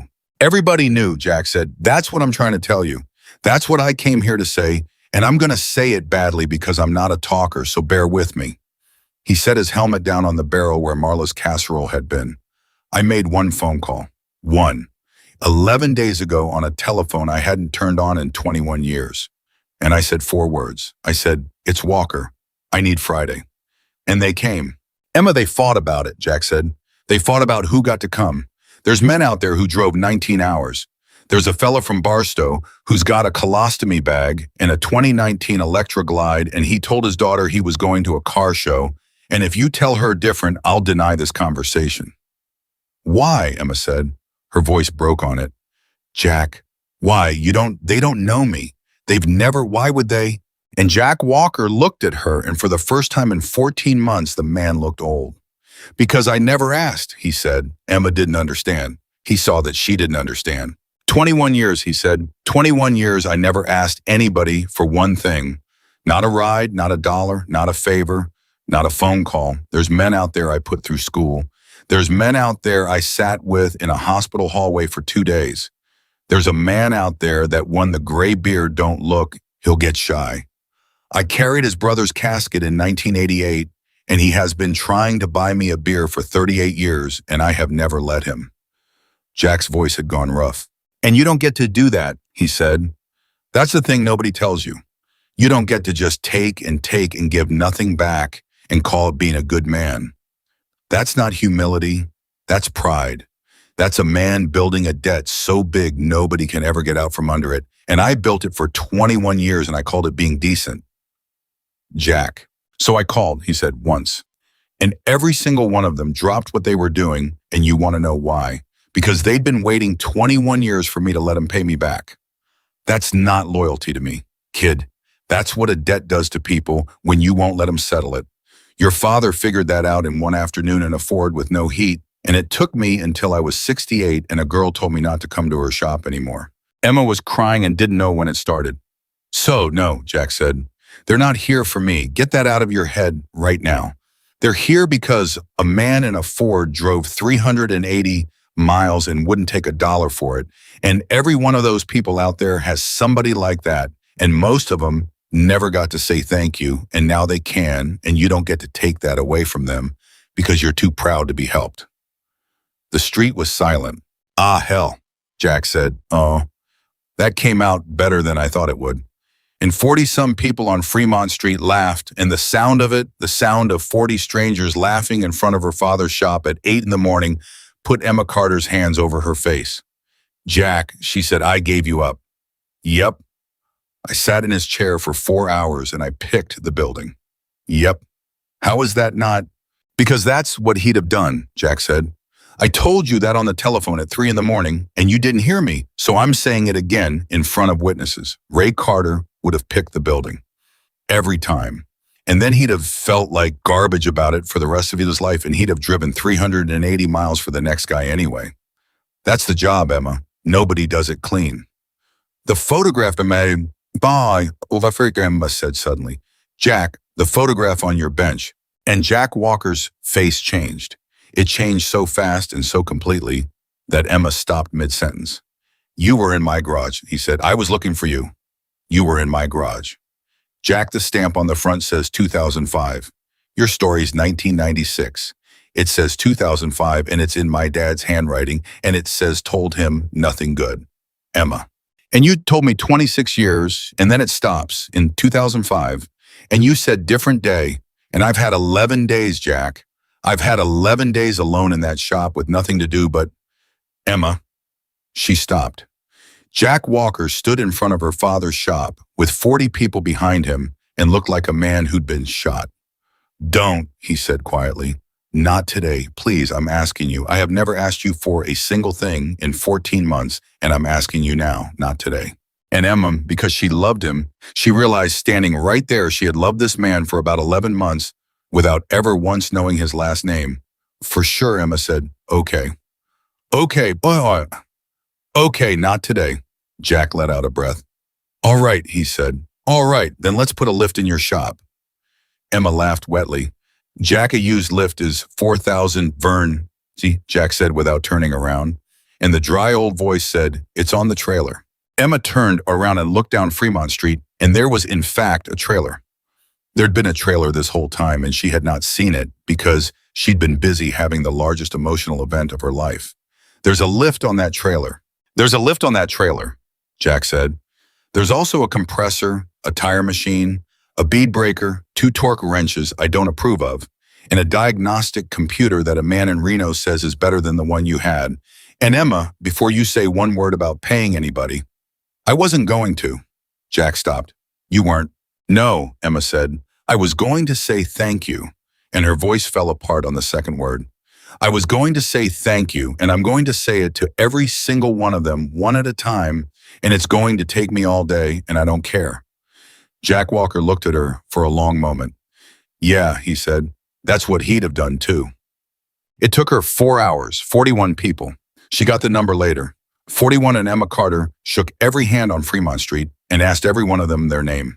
And she asked the question, she asked it every time she couldn't help herself. How do you know Jack? And here is what she learned, and it took her a long time to understand what it meant. Not one of them told her. Ah, said a man named Whitey 73, he'd kill me. Long time ago, said a woman named Dee Dee. I don't know him, said a man named Pauls who had driven from Winnemucca, Nevada. Never met him. You drove 500 miles for a man you never met. I drove 500 miles because he asked, Paul said, I've been waiting since 1997 for that man to ask somebody for something. Whole thing was starting to make me nervous. And he took a donut and walked away. By noon, there were 3 men on her roof who did not need to be on her roof. By 1 o'clock, the lift was bolted to a floor Jack Walker had ground flush in October. By 2, Whitey had rewired the compressor circuit and made a very rude comment about whoever did it in 1991. And Emma had said, that was my father. And Whitey had said, well, he was a brave man without one shred of irony. And Emma had had to walk into the office for a minute. And at 2:40 in the afternoon, Deeks Tacoma came down Fremont Street. Everything stopped. It didn't stop dramatically. That's what got her. Nobody squared up. Nobody stood. Nobody did one single thing you'd see in a movie. 41 people just kept working and looked, and Emma watched a man in a pickup truck drive into the quietest thing she had ever felt in her life. He parked. He got out. He was alone. He walked up the middle of Fremont Street, past 100 years of people who had every reason in the world to say something to him, and not one of them said a word, and Emma understood that this was the most frightening thing they could possibly have done, and that they knew it, and that Jack Walker had probably told them to. Deke stopped in front of her. He was holding a manila envelope. Miss Carter, you said I'd never see you again. I did say that. His hands were shaking. She could see the envelope moving. I've had a real bad 2 weeks. Join this club. Deke looked past her at Jack at the lift at 41 people not looking at him, and something in his face came all the way apart. He's really here, he said. He comes Fridays. Deke laughed. It wasn't right. It was the laugh of a man at the end of something. 14 years I worked for that man, he said. You know what he told me Wednesday? He told me I was sentimental. He said it the same way he said it about the Ford. He held out the envelope. His arm was straight and stiff like it hurt. So, take it. What is it? It's every business he's done this to, Deke said. 9 of them, 11 years. Dates, names, addresses. Which ones were me and which ones were somebody else. My handwriting on all of it, so you can't say I didn't. Emma didn't take it. Why, she said. Because he pulled my file, Deke said. Because I did 11 years and I got out and I got a job with a man who wore good suits and told me I was useful. And I have been standing in parking lots for 14 years, letting people do the arithmetic. And on Wednesday, I found out he's had a file on me the entire time. His jaw worked. Same as the one he's got on Walker. Same as the one he's got on you. He's got one on everybody, Miss Carter. That's not a threat he uses. That's just how he keeps his friends. Emma took the envelope. It was heavier than she expected. Deke, don't. He was already turning. Deke, the thing you said about the parking lot. He stopped with his back to her. You said you've had that sentence in your head since you were a kid, Emma said. I want you to tell me where you got it. Fremont Street had gone very quiet again, and Deke stood there for 4 seconds, and then he turned around and he was not looking at Emma at all. He was looking over her shoulder at a 68-year-old man standing next to a brand new lift with a torque wrench in his hand, a man who had gone absolutely completely still. Ask him, Deke said, and Emma Carter turned around and saw Jack Walker's face and knew before anybody said one more word that everything she thought she understood about February the 2nd was wrong. Jack Walker didn't move for a long time. 41 people on Fremont Street had stopped pretending to work. Whitey was up on a ladder with a wire stripper in his hand, and he hadn't blinked in 10 seconds. Vern was standing by the trailer with a torque wrench and his mouth open. Dee Dee Gray, braids and all, had turned around slow, and Emma saw her put a hand out and touch the man next to her on the arm, not to hold him back, to hold herself up. They knew. That was the thing that hit Emma like a bar across the ribs. Every single one of them knew, and not one of them had ever said it. Jack, Emma said. Nothing. Jack, look at me. He looked at Deke, and Deke, 260 pounds of him, the man who'd put his hand on her and set her down on the concrete like a bag of feed. Deke's chin came up like a kid in a principal's office, and he said in a voice that had gone about 20 years younger, Hey, Jack. Jack Walker set the torque wrench down on the trailer fender. He did it very carefully. Emma noticed that. She'd been noticing how that man set things down for 14 months and had never once understood that it was a man holding himself together with his own hands. Denton, Jack said. Emma's head snapped around. Denton. Nobody calls me that. I called you that, Jack said. When you were 15 years old and you'd been sleeping in a laundromat for 6 weeks, I called you Denton because Denton was your name, and I wasn't going to call a 15-year-old boy by a nickname some grown men gave him in a parking lot. Deke's face did something terrible. Don't, he said. You came here. I came here for her. You came here, Jack said, because you've been driving past that laundromat in your head for 25 years, same as me. And Deke, 40 years old, 11 years in Bakersfield, 14 years of standing quiet while other people's lives got taken apart. Deke put a hand over his eyes and stood in the middle of Fremont Street and made a sound Emma had heard exactly once before in her life, in a hospital hallway out of her own mouth. Somebody, Emma said, and her voice was not working. Somebody tell me what this is. Nobody said anything. Somebody tell me what this is. And Vern Oldry, amused Vern, who owed Jack Walker $10, said quietly from over by the trailer, That's his kid, hon. It took 40 minutes to clear the street. Jack did it with about 9 words. He said, Give us the shop. And 41 people put down what they were holding and walked to the feed store lot. And Ray Dellinger, who had watched the whole thing from his own doorway with his mouth open, went inside and put on a pot of coffee for 41 strangers without being asked, and later told his wife it was the strangest and best day of his life. Emma pulled the bay door down. She'd never done that in the middle of a workday. Not once. Her father never had either. Then it was three people in a room. Sit down, Emma said. Neither of them sat. I said, sit down. Deke sat on the bucket, Jack sat on the stool, and his knees made the sound, and Emma stood because she'd spent 5 weeks getting up off her back for people, and she was done being the one on the floor. His kid, she said. Vern said his kid. Vern talks too much, Jack said. Vern's the only person on this street who's said one true thing to me all day, so Vern can talk as much as he wants. Emma turned. Deke, is Jack your father? No, Deke said. Then what? He's not my father, Deke said. He's worse. Jack flinched. Emma actually saw it, a 68-year-old man take a hit he'd been waiting 21 years for and take it clean and not put a hand up. Say it then, Jack said. You want me to say it?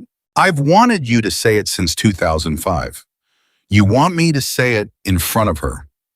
Especially in front of her, Jack said, because she's been sitting in my waiting room for 14 months building a man out of oil filters, and he doesn't exist, and I've been letting her do it, and that's the last dishonest thing I'm going to do in my life.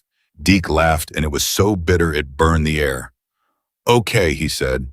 Okay, Miss Carter, you want to know how I got the sentence in my head? Yes. He gave it to me, Deke said, when I was 15, in a laundromat in Modesto. I'd been sleeping in there because it was warm, and the lady who ran it let me, and one night this man comes in and buys me a hamburger and asks me one question. What question? He asked me who I was mad at, Deke said. That's it. That's the whole recruitment. He didn't ask if I was hungry, he could see I was hungry. He asked who I was mad at, and I told him, and he listened for 2 hours, and Miss Carter, nobody had ever listened to me for 2 hours in my life. Emma looked at Jack. Jack was looking at the floor. He wasn't grooming me for anything, Deke said. That's the part you gotta understand, or the rest of it doesn't make sense. He wasn't. He fed me for 2 years. He put me in a shop. He made me learn to weld. He made me finish school. He made me finish school, Miss Carter. He sat at a table with a 15-year-old and did algebra with him. Him. This man, doing algebra. I was terrible at it, Jack said. You were terrible at it, Deke agreed. You were so bad at it. And for 1/2 a second, something almost warm went across the room, and Emma watched both of them feel it and both of them shove it away, and it was one of the saddest things she'd ever seen.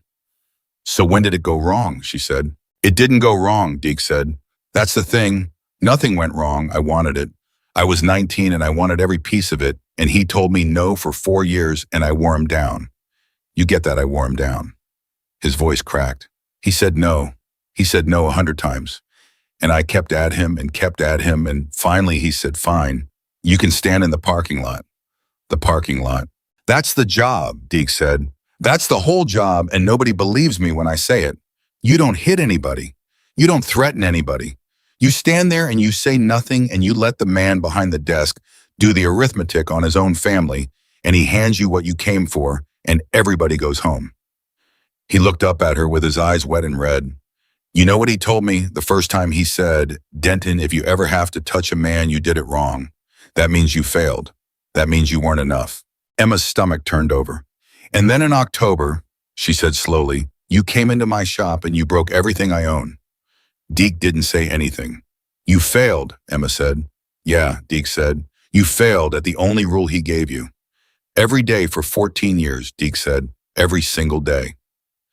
Jack Walker got up off the stool. He walked over to the pegboard, the one with the coffee stains still on it from 3 weeks ago, the one where her father's tools used to hang, and he stood in there with his back to both of them, and when he talked to the wall.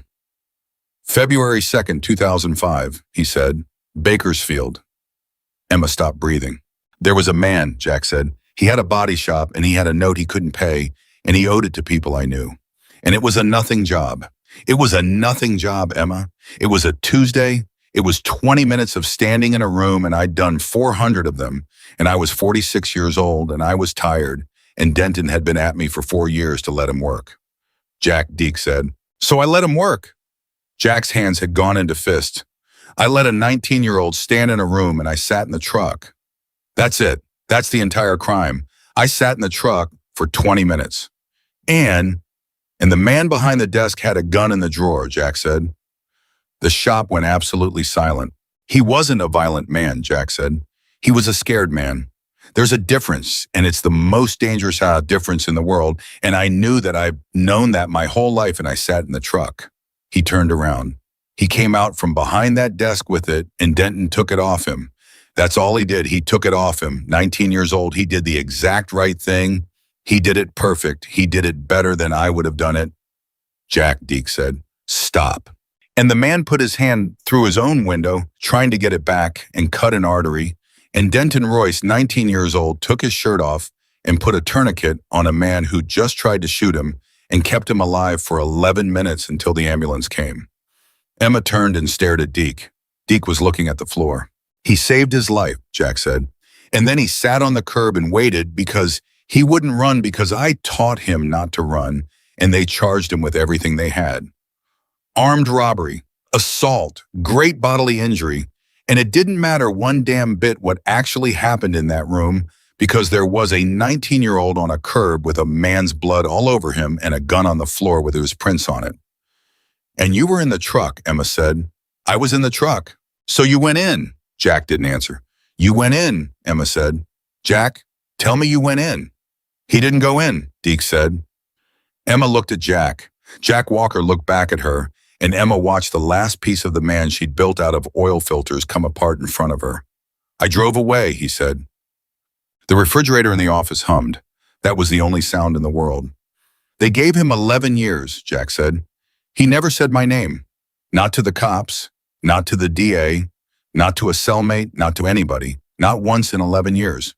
They offered him 4 for a name, and he sat there with a public defender who was 26 years old, and he said, and I've got this from the lawyer, he said, I don't know anybody.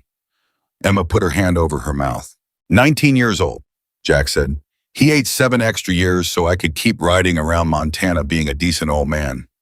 Jack, Deke said, and his voice was in pieces. And I quit, Jack said. That's the 26 years and then nothing. That's the file that stops. Everybody spent 21 years thinking Jack Walker had some kind of come to Jesus. Jack Walker got religion. Jack Walker walked away from the life. You know what I did? He was shaking now. I hid. I hid in a garage with 109 oil filters for 21 years because there was a kid in Bakersfield who could have taken 4 and took 11, and I couldn't look at him. Did you go? Emma said. When he got out? Did you? No. Jack. No, Emma, I didn't go. I didn't write. I didn't put money on his books. I didn't do one thing for 11 years, and then I didn't do one thing for 3 more.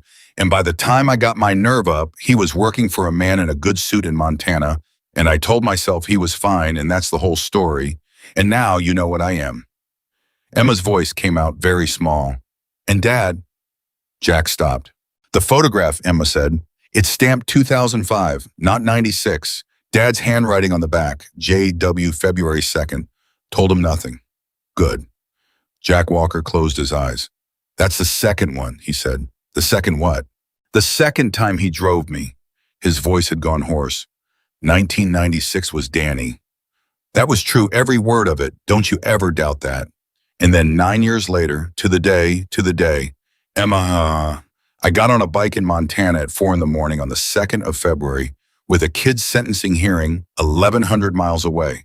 And I got about 90 minutes down the road, and I turned around and I went to a shop with a crooked sign on it, and I banged on the door at 6 in the morning. Emma's eyes were streaming. And he opened it, Jack said. He opened it. Emma agreed. She was nodding and she couldn't stop nodding. He always opened it. He opened it for anybody he never once. And I said, Ray, I need 1,100 miles. And he looked at me for a while, and then he said the only thing he ever said about it in his life. He said, is it a funeral? Jack's mouth twisted. And I said, it's worse. He drove you. He drove me 22 hours, Jack said, and I sat in that truck and I told him everything. Everything, Emma. All of it. 46 years of it.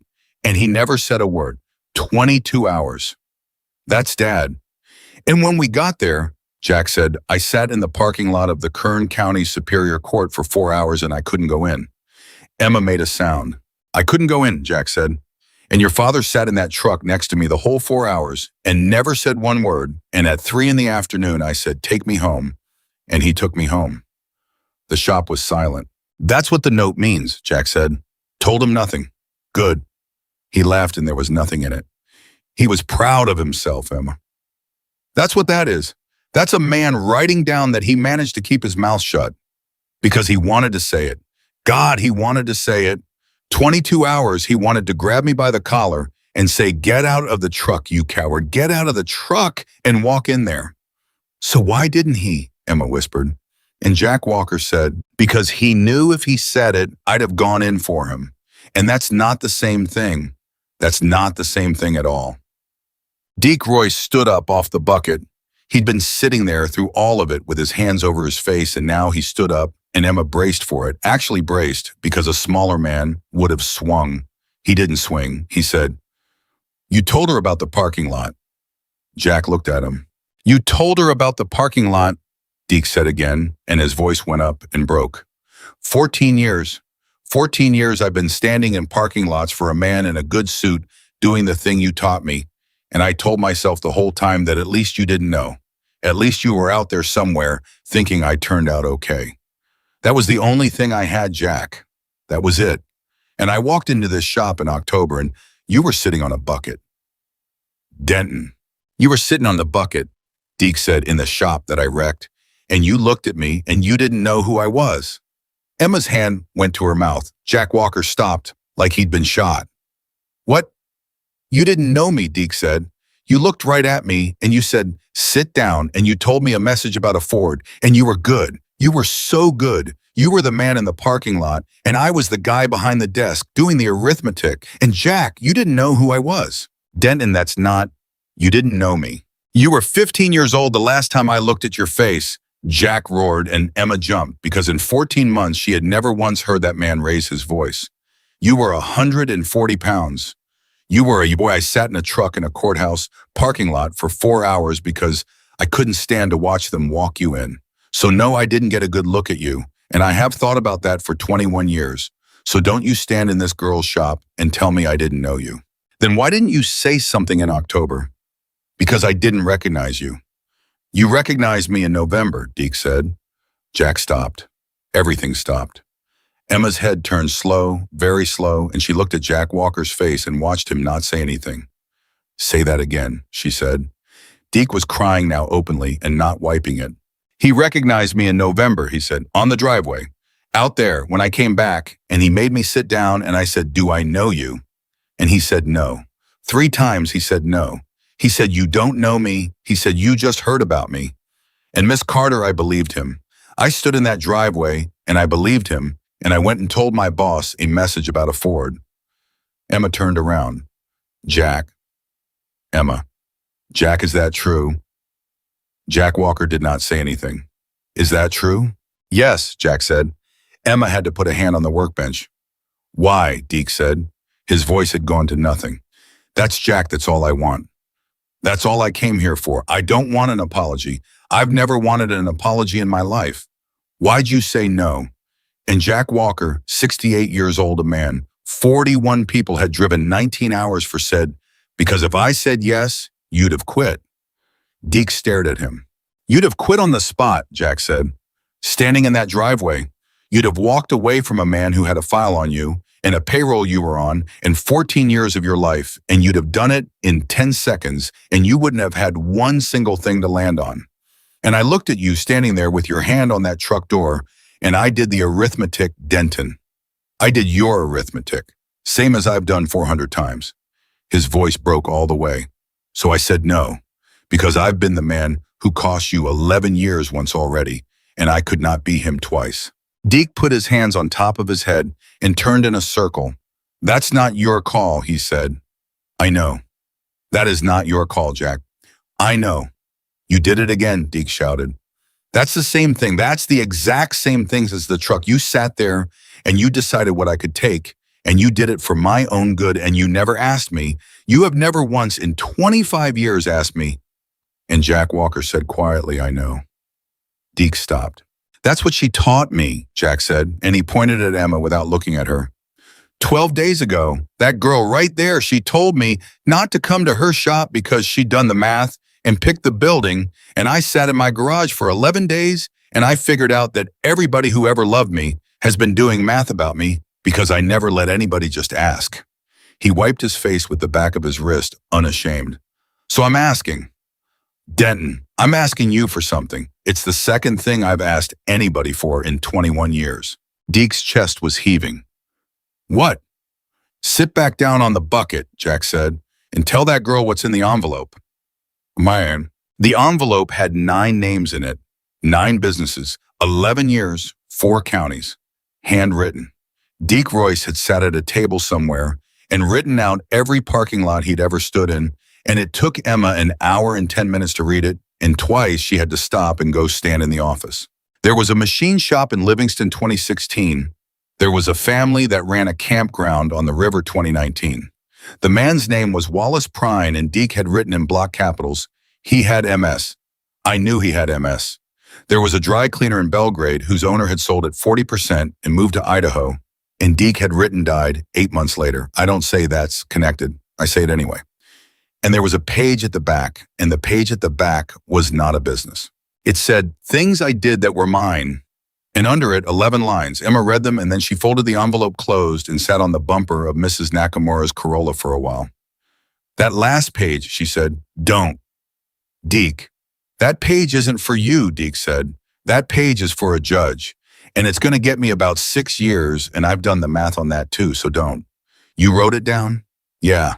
Nobody does that. Emma's voice was raw. Deke, nobody does that.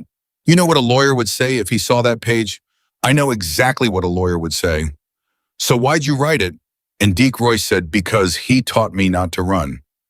Jack's lawyer's name was Sol Berman, and he was 74 years old, and he took Emma Carter's call at 9 o'clock on a Friday night from a house in Sacramento, and he listened for 11 minutes without saying anything, and then he said one word. Again. Excuse me. Say the part about the daughter-in-law again, slower.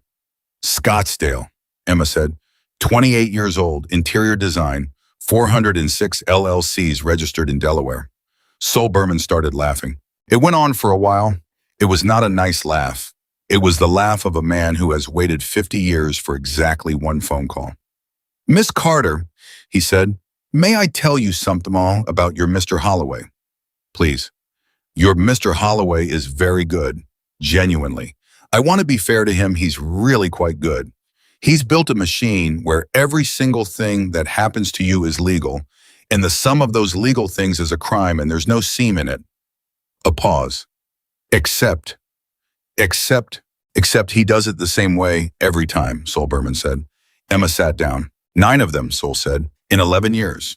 And in every single one, my dear, there's a paperwork event that precedes the pressure. A complaint, an inspection, a zoning letter. Because the pressure alone doesn't work. The pressure just makes people angry. It's the clock that works, and the clock is always a filing. He was moving around now. She could hear him. 1 of those that's a man protecting his interests. 2, that's a pattern of business. 9's what ties. 9 filed through entities that a 28-year-old interior designer in Arizona, that is the manager of record for Sol Berman, said, is a scheme Miss Carter. And the beautiful thing, the lovely thing is that it's not a Montana problem. What is it? It's mail, Sol said. It's wires. It's his Delaware. Those filings cross state lines 9 times, and every one of them contains a representation about a physical condition of a building that a person in Scottsdale, Arizona has never seen. A pause. Do you know what that is? No. Neither will he, said Sol Berman, for about 6 weeks. No, Holloway called on the 10th day. Emma let it ring 4 times, same as before. She decided that was going to be the rule for the rest of her life. Emma. Richard. A tiny pause. He liked that. She could hear that he liked that, and it made her want to scrub her hands. I've had an interesting week, Holloway said. Have you? I've had a letter from a lawyer in Sacramento. 74 years old, hasn't tried a case since 2011. And I have to be honest with you, Emma, I read it 3 times and I laughed, and then I read it a 4th time and I didn't laugh. That's nice. You've made a mistake, he said. I want to walk you through it because I don't think you understand what you've done, and I've come to like you enough that I'd rather you understood. Go ahead. Denton Royce is a convicted felon, Holloway said. He's a violent felon, and he's a felon who has just handed a stranger a signed, handwritten confession to 9 felonies. And Emma think, who does that? Who does that? He sounded almost pained. A man does that when he's got nothing left. And a man with nothing left is not a witness. He's a liability. Any lawyer alive will take that document and turn it into the diary of an unstable man who wrecked a woman's shop and then decided to blame his employer. Emma didn't say anything. And the second thing Holloway said is that on Friday morning there were 41 motorcycles on Fremont Street. And I want to be very clear, I want to be precise about this. I don't care. Personally, I want you to know that I've been in rooms with worse. But the mothers on Fremont Street care, and the mothers on Fremont Street have phones. And there are 17 photographs of your shop on Facebook this morning, Emma. 17 in the comments are exactly what you'd think. Okay. You said the thing about the mothers already, Emma said. In November, word for word. You're repeating yourself, Richard. That's new. The silence on that line was about 1.5 seconds long, and it was the sweetest sound Emma Carter had ever heard. Let me ask you something, she said. Was it $375? So it was what, $375? The dry cleaner in Belgrade, was it $375 because it was $240 for the campground, and it was $310 for the machine shop in Livingston, and I've got all 9 of them on my kitchen table in a man's handwriting, and Richard, you go up. Nothing. You go up until they say no twice, and then you go down, Emma said. Every single time. 9 for 9. Do you know what that is? That's not a man. That's a script. You've been reading me a script since October, and I thought it was you. Emma, you told me everything's a number kind of thing, she said. And you were right. You were right about that. You just didn't know you were one. Richard Holloway breathed out. And when he spoke again, the warmth was gone. And what was underneath it was not a monster. And that was somehow so much worse. It was a tired man, a bored man, a man who had done this so many times that he'd stopped being able to see the people. 400, he said, today, and Royce goes back inside for the vandalism, which he will regardless, because that part actually happened. That's not me. That's just true. No, 450. No. 500, Emma. $500,000, and I'll write it as a purchase of the goodwill in the name, so your father's sign goes on the resort's front gate, which I will do sincerely, and I will mean it. Richard, Emma said, there's no number. There is always a number. There's no number, she said, because I don't want your money, and I never did. I want the 9. I want the man with MS on the river, and the man in Belgrade who's dead, and I want the machine shop in Livingston. And Richard, here's the part you're going to hate. What? You gave me the list, Emma said. You did, not Deke. You put a file on a man who did 11 years for keeping his mouth shut, and you pulled it and you let him find out. He'd have stood in parking lots for you until he died. He loved you, you idiot. You had a man who'd have gone to prison for you twice, and you couldn't help yourself. You had to have the file. The line was quiet. That's the thing about the arithmetic, Emma said. You've got to be so careful who you make do it. She hung up first. It took 11 weeks. That's the part nobody wants in the story, because 11 weeks is not a moment. 11 weeks is a woman on her back under Mrs. Nakamura's Corolla for the 6th time in 3 months, while a 74-year-old man in Sacramento sends registered mail to a Delaware registered agent. But here's what happened in those 11 weeks. Wallace Prine, Campground, Mississippi, 2019. His wife called Emma. Sol Berman had written her. She called at 11 at night and cried so hard for the first 4 minutes that Emma just held the phone. Then she said, I have every letter, every one. Wally kept them in a shoebox. He said someday somebody's going to ask. The machine shop in Livingston, and the man was dead, but his son wasn't, and the son was 44 and had been telling people for 10 years that his father had been run out of business, and everybody had smiled at him the way people smile at a man with a theory. And the interior designer in Scottsdale, Arizona, 28 years old, 406 limited liability companies got a certified letter from a federal prosecutor's office naming her personally as the manager of record on 9 interstate filings. And Sol Berman had said this would happen, and Sol Berman had said one sentence about it that Emma never forgot. He built the whole thing out of other people, Miss Carter. Now let's see how they like being what he's made of. She flipped in 9 days, 9 days. Emma had expected months, Sol Berman said, and he sounded almost sad about it. My dear, she's 28. She thought she was signing Christmas cards. So I am. Deke Royce pled to the vandalism. He did it before anybody asked him to, and against the advice of two lawyers, and he stood up in a room in front of a judge and said, yes, he did it, and yes, he knew what he was doing, and no, he didn't have anything to add. Emma was in the back. She hadn't told anybody she was coming. Jack didn't know. She sat in the back of a courtroom in a jacket that still had grease in the creases, and she watched a 260-pound man stand up in front of a stranger and refuse again to run. He got 18 months. He'd have gotten 4 years, except a woman nobody had asked stood up in the back of the room. Ma'am, you are not. I'm the victim, Emma said. I'm the one whose shop it was. Am I allowed to talk or not? The judge looked at her over his glasses for a long moment. Briefly, he said, and Emma Carter said, he wrecked my father's shop. I'm not asking you to pretend he didn't. I sat on the floor of it, and I've never told anybody what that felt like, and I'm not going to start today. The room was silent. But he's the only person in this entire county who told me the truth without being made to, she said. Everybody else did the arithmetic. Doc Pruitt, Bill Kestner, Denise at the county, my insurance company, 40 people I've known my whole life, every single one of them looked at me and did the math and came out on the other side. He's the only one who came out on my side, and he did it knowing exactly what it cost, in your honor. He wrote the number down himself before anybody asked him to. She sat down, 18 months, and in the hallway after Deke Royce stood there with his hands in front of him and said, why'd you do that? Because somebody's got to break the streak, Emma said. Miss Carter. Emma. Emma, he swallowed. He's out there, isn't he? He's been out there since 7 this morning, she said. He's been sitting on that bench outside for 6 hours. He's not going to come in because he thinks he doesn't have the right to, and I've been telling him for 3 weeks that that's the most arrogant thing I've ever heard a man say. Deke laughed wet and awful. Deke. Yeah. 18 months is not 11 years, Emma said. You understand what I'm telling you. 18 months, that man is going to be at that gate. He's going to be there the day you walk out. He's going to be there so early that they're going to ask him to move his bike. Deke Royce stood in a courthouse hallway and cried in front of a woman he'd knocked down on a concrete floor 5 months earlier. You don't know that, he said. Denton, Emma said. He comes Fridays.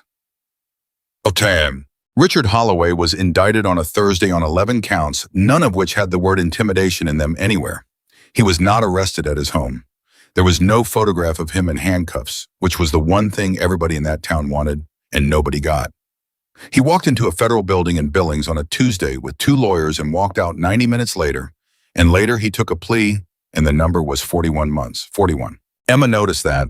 She never told anybody she noticed it, but she had counted 41 motorcycles on Fremont Street on a Friday morning in November, and now the number was 41, and she was not a superstitious person, and she kept that number in her chest for the rest of her life, like a stone she'd found in a river. And the Fairview Resort did not get built. And the thing Emma understood standing in her shop the day she heard with a lift that worked and a compressor that Whitey had rewired in a diagnostic computer from a man in Reno she had never met and never would was that she felt nothing. Nothing at all. She'd expected she didn't know. Something. And there was just a woman in a garage at 3 p.m. with a socket wrench in her hand, and Richard Holloway was a paragraph in a newspaper, and the arithmetic was done. She went outside and sat down on the bucket. She sat there for about 20 minutes. Then she got up and went back inside and got a broom and swept up 4 pieces of a coffee mug that had been on that floor for 5 months and put them in her pocket. She kept the pieces of the mug in her jacket pocket for 9 days before she did anything about them. That was the winter they all came back. That was the part nobody warns you about, that surviving doesn't feel like arriving. It feels like a woman with too much work and a waiting list and 40 people who need something from her that isn't a break job. Bill Kestner called first. Emma, the ram's making a noise. Bring it in. I want to say, bring it in, Bill. He brought it Thursday and stood in her waiting room with his hat in his hands like a man at a graveside. She found a bad U-joint, showed him the play in it, wrote him a ticket for $190. He paid it, and at the door he stopped. Your dad'd have done the same thing, he said. Took my money and never said a word about it. His voice went, That's not a compliment, Emma. That's a complaint I've had about that man for 30 years. He never let anybody apologize, not once in his whole life. Do you know what that does to a person I've been carrying October since October, and you took my $190? Emma set the pen down. You want to apologize, Bill? I do. Then do it. And Bill Kestner, 63 years old, said, I sold you out for 51 units and my granddaughter's hips, and I do it again. And I'm sorry, and both of those things are true. Okay, Emma said. Thank you. That's it. What did you want? You want me to say it's fine? It's not fine. She came around the counter. But you said it out loud when nobody made you. That's more than most managed. So thank you, and bring it back in June, the other joint's going. He cried in her waiting room. She got him a paper towel because that's all she had. He'd have told me it was fine, Bill said into it. Yeah, Emma said, and you'd have carried it forever. I'm not doing that to people anymore. I've watched what it does. Shko. Marla crossed the road in April and said, I want to tell you why I only stayed 19 minutes. Marla, you don't. I counted them. I've counted them 400 times since. She was already crying. My lease came up, and I told myself that's why. Then April came and I signed it, and nobody called and nothing happened, and I sat in my shop and figured out I was never scared of Richard Holloway at all. I was scared of you, of me, of standing next to you because you were doing the thing. And if I stood next to you, I'd have had to do it too, and I knew I wasn't going to. She wiped her face. Emma, it's a lot easier to be a coward across the street than a coward in the same room. That's the truest thing anybody said to me all year, Emma said. Jack came Fridays, then Wednesdays. By May, it was Mondays too, and Emma finally said, You know you don't work here. I know. You've bought 4 oil filters this month. They were on sale. They were not on sale. I set the prices. Huh, said Jack Walker, cleaning a set of gauges that did not need cleaning, and Emma watched his back and understood something she'd been circling for 2 months. You're counting, she said. His hand stopped. You added Wednesdays in April, Mondays in May. He's got 18 months and you're doing arithmetic. Jack didn't turn around. 14 months I came Fridays. That's 56 weeks. And I've been sitting out at my place at night running 56 Fridays against 11 years of a kid not saying my name, and the number's not close, Emma. It's not even in the same county. So you're adding days to a girl who doesn't need them. That's the point. He turned and his eyes were red. You've got a lift. You've got 40 customers. You don't need one thing from me, and I keep showing up on a Wednesday because I don't know what else to do with my hands. Jack, I'm fine. You're polishing gauges I don't own. They're your gauges. They're Whitey's gauges. He left them in November and won't come get them because he thinks he owes my dad money for something in 1991 that nobody will explain to me. Jack laughed. It surprised them both. He does owe him money. How much? $6. $6, 1991, Jack said. Whitey's been carrying it 35 years. Emma put her face in her hands and laughed until she had to sit down on the bucket. And when she came up, she wasn't laughing. That's it, she said. That's the whole thing. You're Whitey. The $6 is 11 years, and you're going to carry it till you're dead. Jack said nothing. I've been trying to say this since November, and you keep saying, huh? So you're going to stand there. Emma, you're going to stand there. You didn't come here for my dad. His face went very still. Everybody's been telling me that story all year. Sol Berman told it. Vern told it. You told it, the Ford, the hay truck, just be there. And I ate every word because it's beautiful and it's true, and it is not why you came. Her voice cracked. 22 hours in a truck. You told him all of it. 46 years. And then he died, Jack. And you showed up here the next month. Don't. He was the only person alive who knew. And he died, and you couldn't stand being the only one carrying it. You didn't come to save me.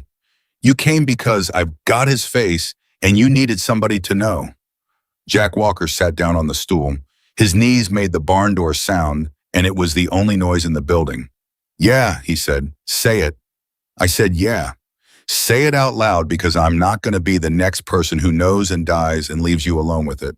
I came here because I was alone with it, he shouted. Is that what you want? Ray Carter died, and there was not one living soul who knew what I did in Bakersfield. And I sat in my garage for 3 weeks, and I couldn't breathe. And I rode 60 miles to a shop with a crooked sign and sat in his chair and read A Field and Stream from 2011, and I could breathe. He was shaking. 14 months you thought I was doing something decent. I was getting warm off a dead man. And the first time you ever needed one thing from me, I said, okay, and hung up the phone. Emma crouched down until she was under his face and made him look at her. You're a fool, she said. Emma, you think you just confessed to something? You came here because you were lonely and carrying a thing that was killing you, and I had my father's face. She was crying and didn't care. That's not using me, you idiot. That's what people do. That's not... You know what my dad got out of the Ford in '96? You think he was a saint? He'd been alone in that shop 4 years with a baby and a dead wife, and he got to be useful for 9 hours. And he came home and talked about me for 380 miles because he needed somebody to talk to about me. Jack looked up. Everybody's using everybody, Emma said. That's not the crime, that's the mercy. The crime is the man in the good suit who used 9 people and gave nothing back. You gave me a floor and a lift and 41 people on Fremont Street and 21 years of hiding. If the price of them was an old man got to sit in a chair and breathe, I got the better end, and you know it. I left him on a curb, Jack said. I know. He was 19. There's no math where that comes out. There's no math at all. That's what I've been trying to tell you. Holloway did math. Bill Kestner did math. I did math in Dad's chair at 3 a.m. and sold you for a cancellation. The math is the disease, Jack.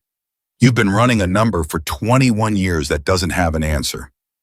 Then what do I do? Jack Walker said. And it wasn't rhetorical. That was what broke her. A 68-year-old man asked her what to do and meant it and waited.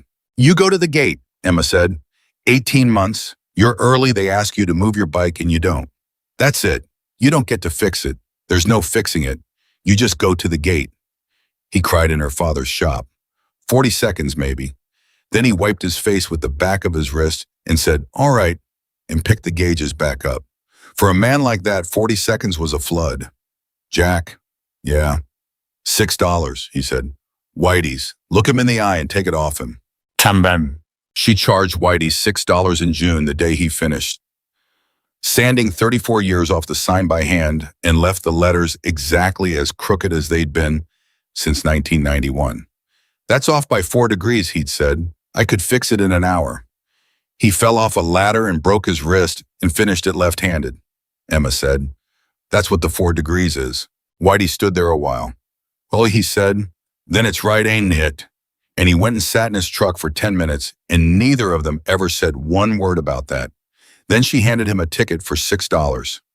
For what? 1991. His mouth opened and stayed open. He told you, $6, Whitey. That was 35 years ago. I'm aware. He got his wallet out with hands that weren't steady and counted 6 bills under a counter one at a time like laying flowers. Then he stood looking at them. Huh, he said. That's lighter. Yeah, that's a lot lighter. I know, Emma said. That's why I'm doing it. He told that story at a bar in Winnemucca about 900 times, and every single time he got to the counting and had to stop. She named the foundation in September, and she named it wrong on purpose. Everybody wanted her father's name on it. Vern called and said the words Ray Carter Memorial, and Emma said absolutely not, and Vern said why the hell not, and Mao and Emma said because he'd have hated it and because he's not the one who needs it. She called it the 2nd of February. That's the whole name. A little fund in Montana that pays for kids with nothing to learn a trade. Nobody who applies has any idea what it means. That's the point. She didn't tell Jack. She let him find the form on her bench in October, and he stood there 90 seconds without moving. Emma, why'd you name it that? Because that's the day my dad pulled over. That's the day my dad pulled over. She said hard and got right in front of him. Twice, 9 years apart. Same date. I've thought about it for a year, and here's what I've got. So stand there and take it. Everything terrible in your life happened on the 2nd of February, and every single time somebody pulled over. His mouth moved. Nothing came out. It's not named after Bakersfield. It's not named after Danny. It's not even named after Dad. It's named after the pulling over. That's the only thing in this whole story worth a damn, and it's the only thing anybody ever did on purpose. There's a kid, Jack said finally. Butte, 19. Wells a little bad attitude. Told the interviewer he didn't want charity and then asked when it started. And Jack Walker laughed, a real one, all the way out, the first Emma ever heard, and said, well, hell, and had to turn and look at a shelf for a minute. 18 months came out to a Tuesday in May. She called him at the motel the night before. She could hear the TV. Did you eat? I ate. You're a liar. I'm a liar, Jack agreed. What time you going? Silence. Jack, what time? 4. He doesn't walk out till 9. I know what time he walks out, Jack Walker said. Emma closed her eyes. Okay. Emma, what do I say to him? His voice was going. I've had 18 months and I don't have one sentence. I've written 40 of them and they're all garbage. They're all me explaining. He was there. You don't say anything. What? 22 hours in a truck, 9 hours to Bismarck. What did my father say? The line went long. Nothing, Jack said. Nothing. And you told me it was the only decent thing anybody ever did for you in your whole life. You've known the answer for 30 years, and you're in a motel in Deer Lodge writing sentences. She wiped her face. Go early. Don't say anything. Let him get on the back. He got there at 4:20 and sat 4 hours and 40 minutes. A guard came out at 7 and told him he couldn't park there, and Jack said, okay, and did not move, and the guard looked at him and went back inside and never came out again. At 9:06, Denton Royce walked out of that gate with a plastic bag and 41 years on him, and a 69-year-old man was sitting in the lot. Emma got the whole story 3 weeks later at her bench in 11 words. He came over, Jack said. He looked at me. He got on the back. And nothing. That's it. Jack, that's 480 miles and neither of you said one word. There's not a lot of talking on a motorcycle, Jack had said, which I've come to understand is the only reason God made him. Then after a while, he's at my place. Parole's got him in the county, and he's got to work, and there's exactly one man in this state who will hire up. He stopped. He's sleeping in the garage. Says he likes it. Says it's warm. Emma's hand went over her mouth. Jack, the laundromat. Don't, Jack Walker said, and his voice was in ribbons. I've thought about it every night for 3 weeks, and if you say it out loud, I'm going to go sit in the truck. Deke started coming Wednesdays in July. He didn't ask. She didn't offer. He showed up with a toolbox. Emma recognized the old man's own boss, and she looked away fast. Where do you want me? Bay 2? That was the whole conversation. He worked 11 hours and left. October late, she made him come out from under a truck. You broke my father's shop, she said. You broke his mug. You told me your father's dead like it was a line item, and we've worked next to each other 3 months, and neither of us has said one word about it. I'm not doing what everybody in this town does, so say it. Deke stood up off the creeper. I've got nothing, he said. Deke, no, listen. I did 18 months. I wrote 9 names on a page. I gave up the only man who ever paid me, and I'm sleeping in a garage at 41. And none of that is a payment. There's no payment. I broke a dead man's shop in front of his daughter, and there's no arithmetic that comes out. Emma's eyes streamed. That's what he says. I know it's what he says, Deke said. Where do you think I got it? And she was looking at the same man 28 years apart, and both of them were going to carry it until they died, and there was exactly one thing in the world to do about it. There's a kid coming as January, she said. Butte, 19. Bad attitude, welds a little. Jack's 69 with a bad hip, and I've got 14 cars on a lot built for 6. You want me to teach a kid? His voice failed. Emma, you know what I am. Yeah, you're a guy who got fed a hamburger in a laundromat by somebody who asked him one question. She stepped closer. So ask him. Ask the kid from Butte who he's mad at, and then don't do the other part. Deke Royce put both hands over his face and wept in Bay 2. That's not fair, he said. No, Emma agreed. It isn't. The kid's name was Cody, and he was insufferable. Late twice the first week. Emma took him outside on the second Tuesday and said 11 sentences to him that Deke swore he could hear from inside the building, and Cody was never late again. He was afraid of Deke for a month, then he wasn't. And one day in March, Emma came around the corner and found a 41-year-old ex-convict and a 19-year-old with a bad attitude sitting on 2 buckets doing algebra, and she had to go stand in the office a while. Jack came Fridays. Only Fridays he dropped the Wednesdays that spring, and Emma noticed and never said a word because she knew what it meant. Somewhere between a prison gate and a garage with a man asleep in it, John Ellis Walker had put the number down. He came at 8:10. He always came at 8:10. He drank 1 cup of coffee black in her father's chair and read whatever magazine was there, and some Fridays they talked and most Fridays they didn't. He bought an oil filter every week for the rest of his life. She never once let him pay for it. He argued about it every Friday for 9 years and lost every time. And Emma Carter never told him not once that she kept them. Every one. In a box in the back with a date on a strip of masking tape. She never told him. He never asked. He died on a Thursday in the spring, 78, in a chair television on 60 miles away. Deke found him. He called at 6:40 in the morning and couldn't get a word out for 11 seconds, and Emma stood in her kitchen and knew and said, "Denton, breathe, I'm right here." 200 motorcycles came up a gravel road with no name on the mailbox, just a number. Emma stood in front of them and said one thing. In 1996, a man in a Ford pulled over on Highway 2. That's all he ever wanted anybody to know about him. He'd be furious right now, and I'm saying it anyway, because he spent 21 years believing he had to earn his way back to being a person, and every one of you knew he already was one, and nobody could ever get him to hold still long enough to hear it. She looked at 200 faces. So I'm going to do the thing he never let anybody do. I'm going to say thank you, and you're going to stand there and take it. And 200 people stood in the road and took it. The shop is still there. The sign is still crooked 4 degrees, and there are men in 3 states who'd fight you over those 4 degrees. Cody owns it now. He's 41.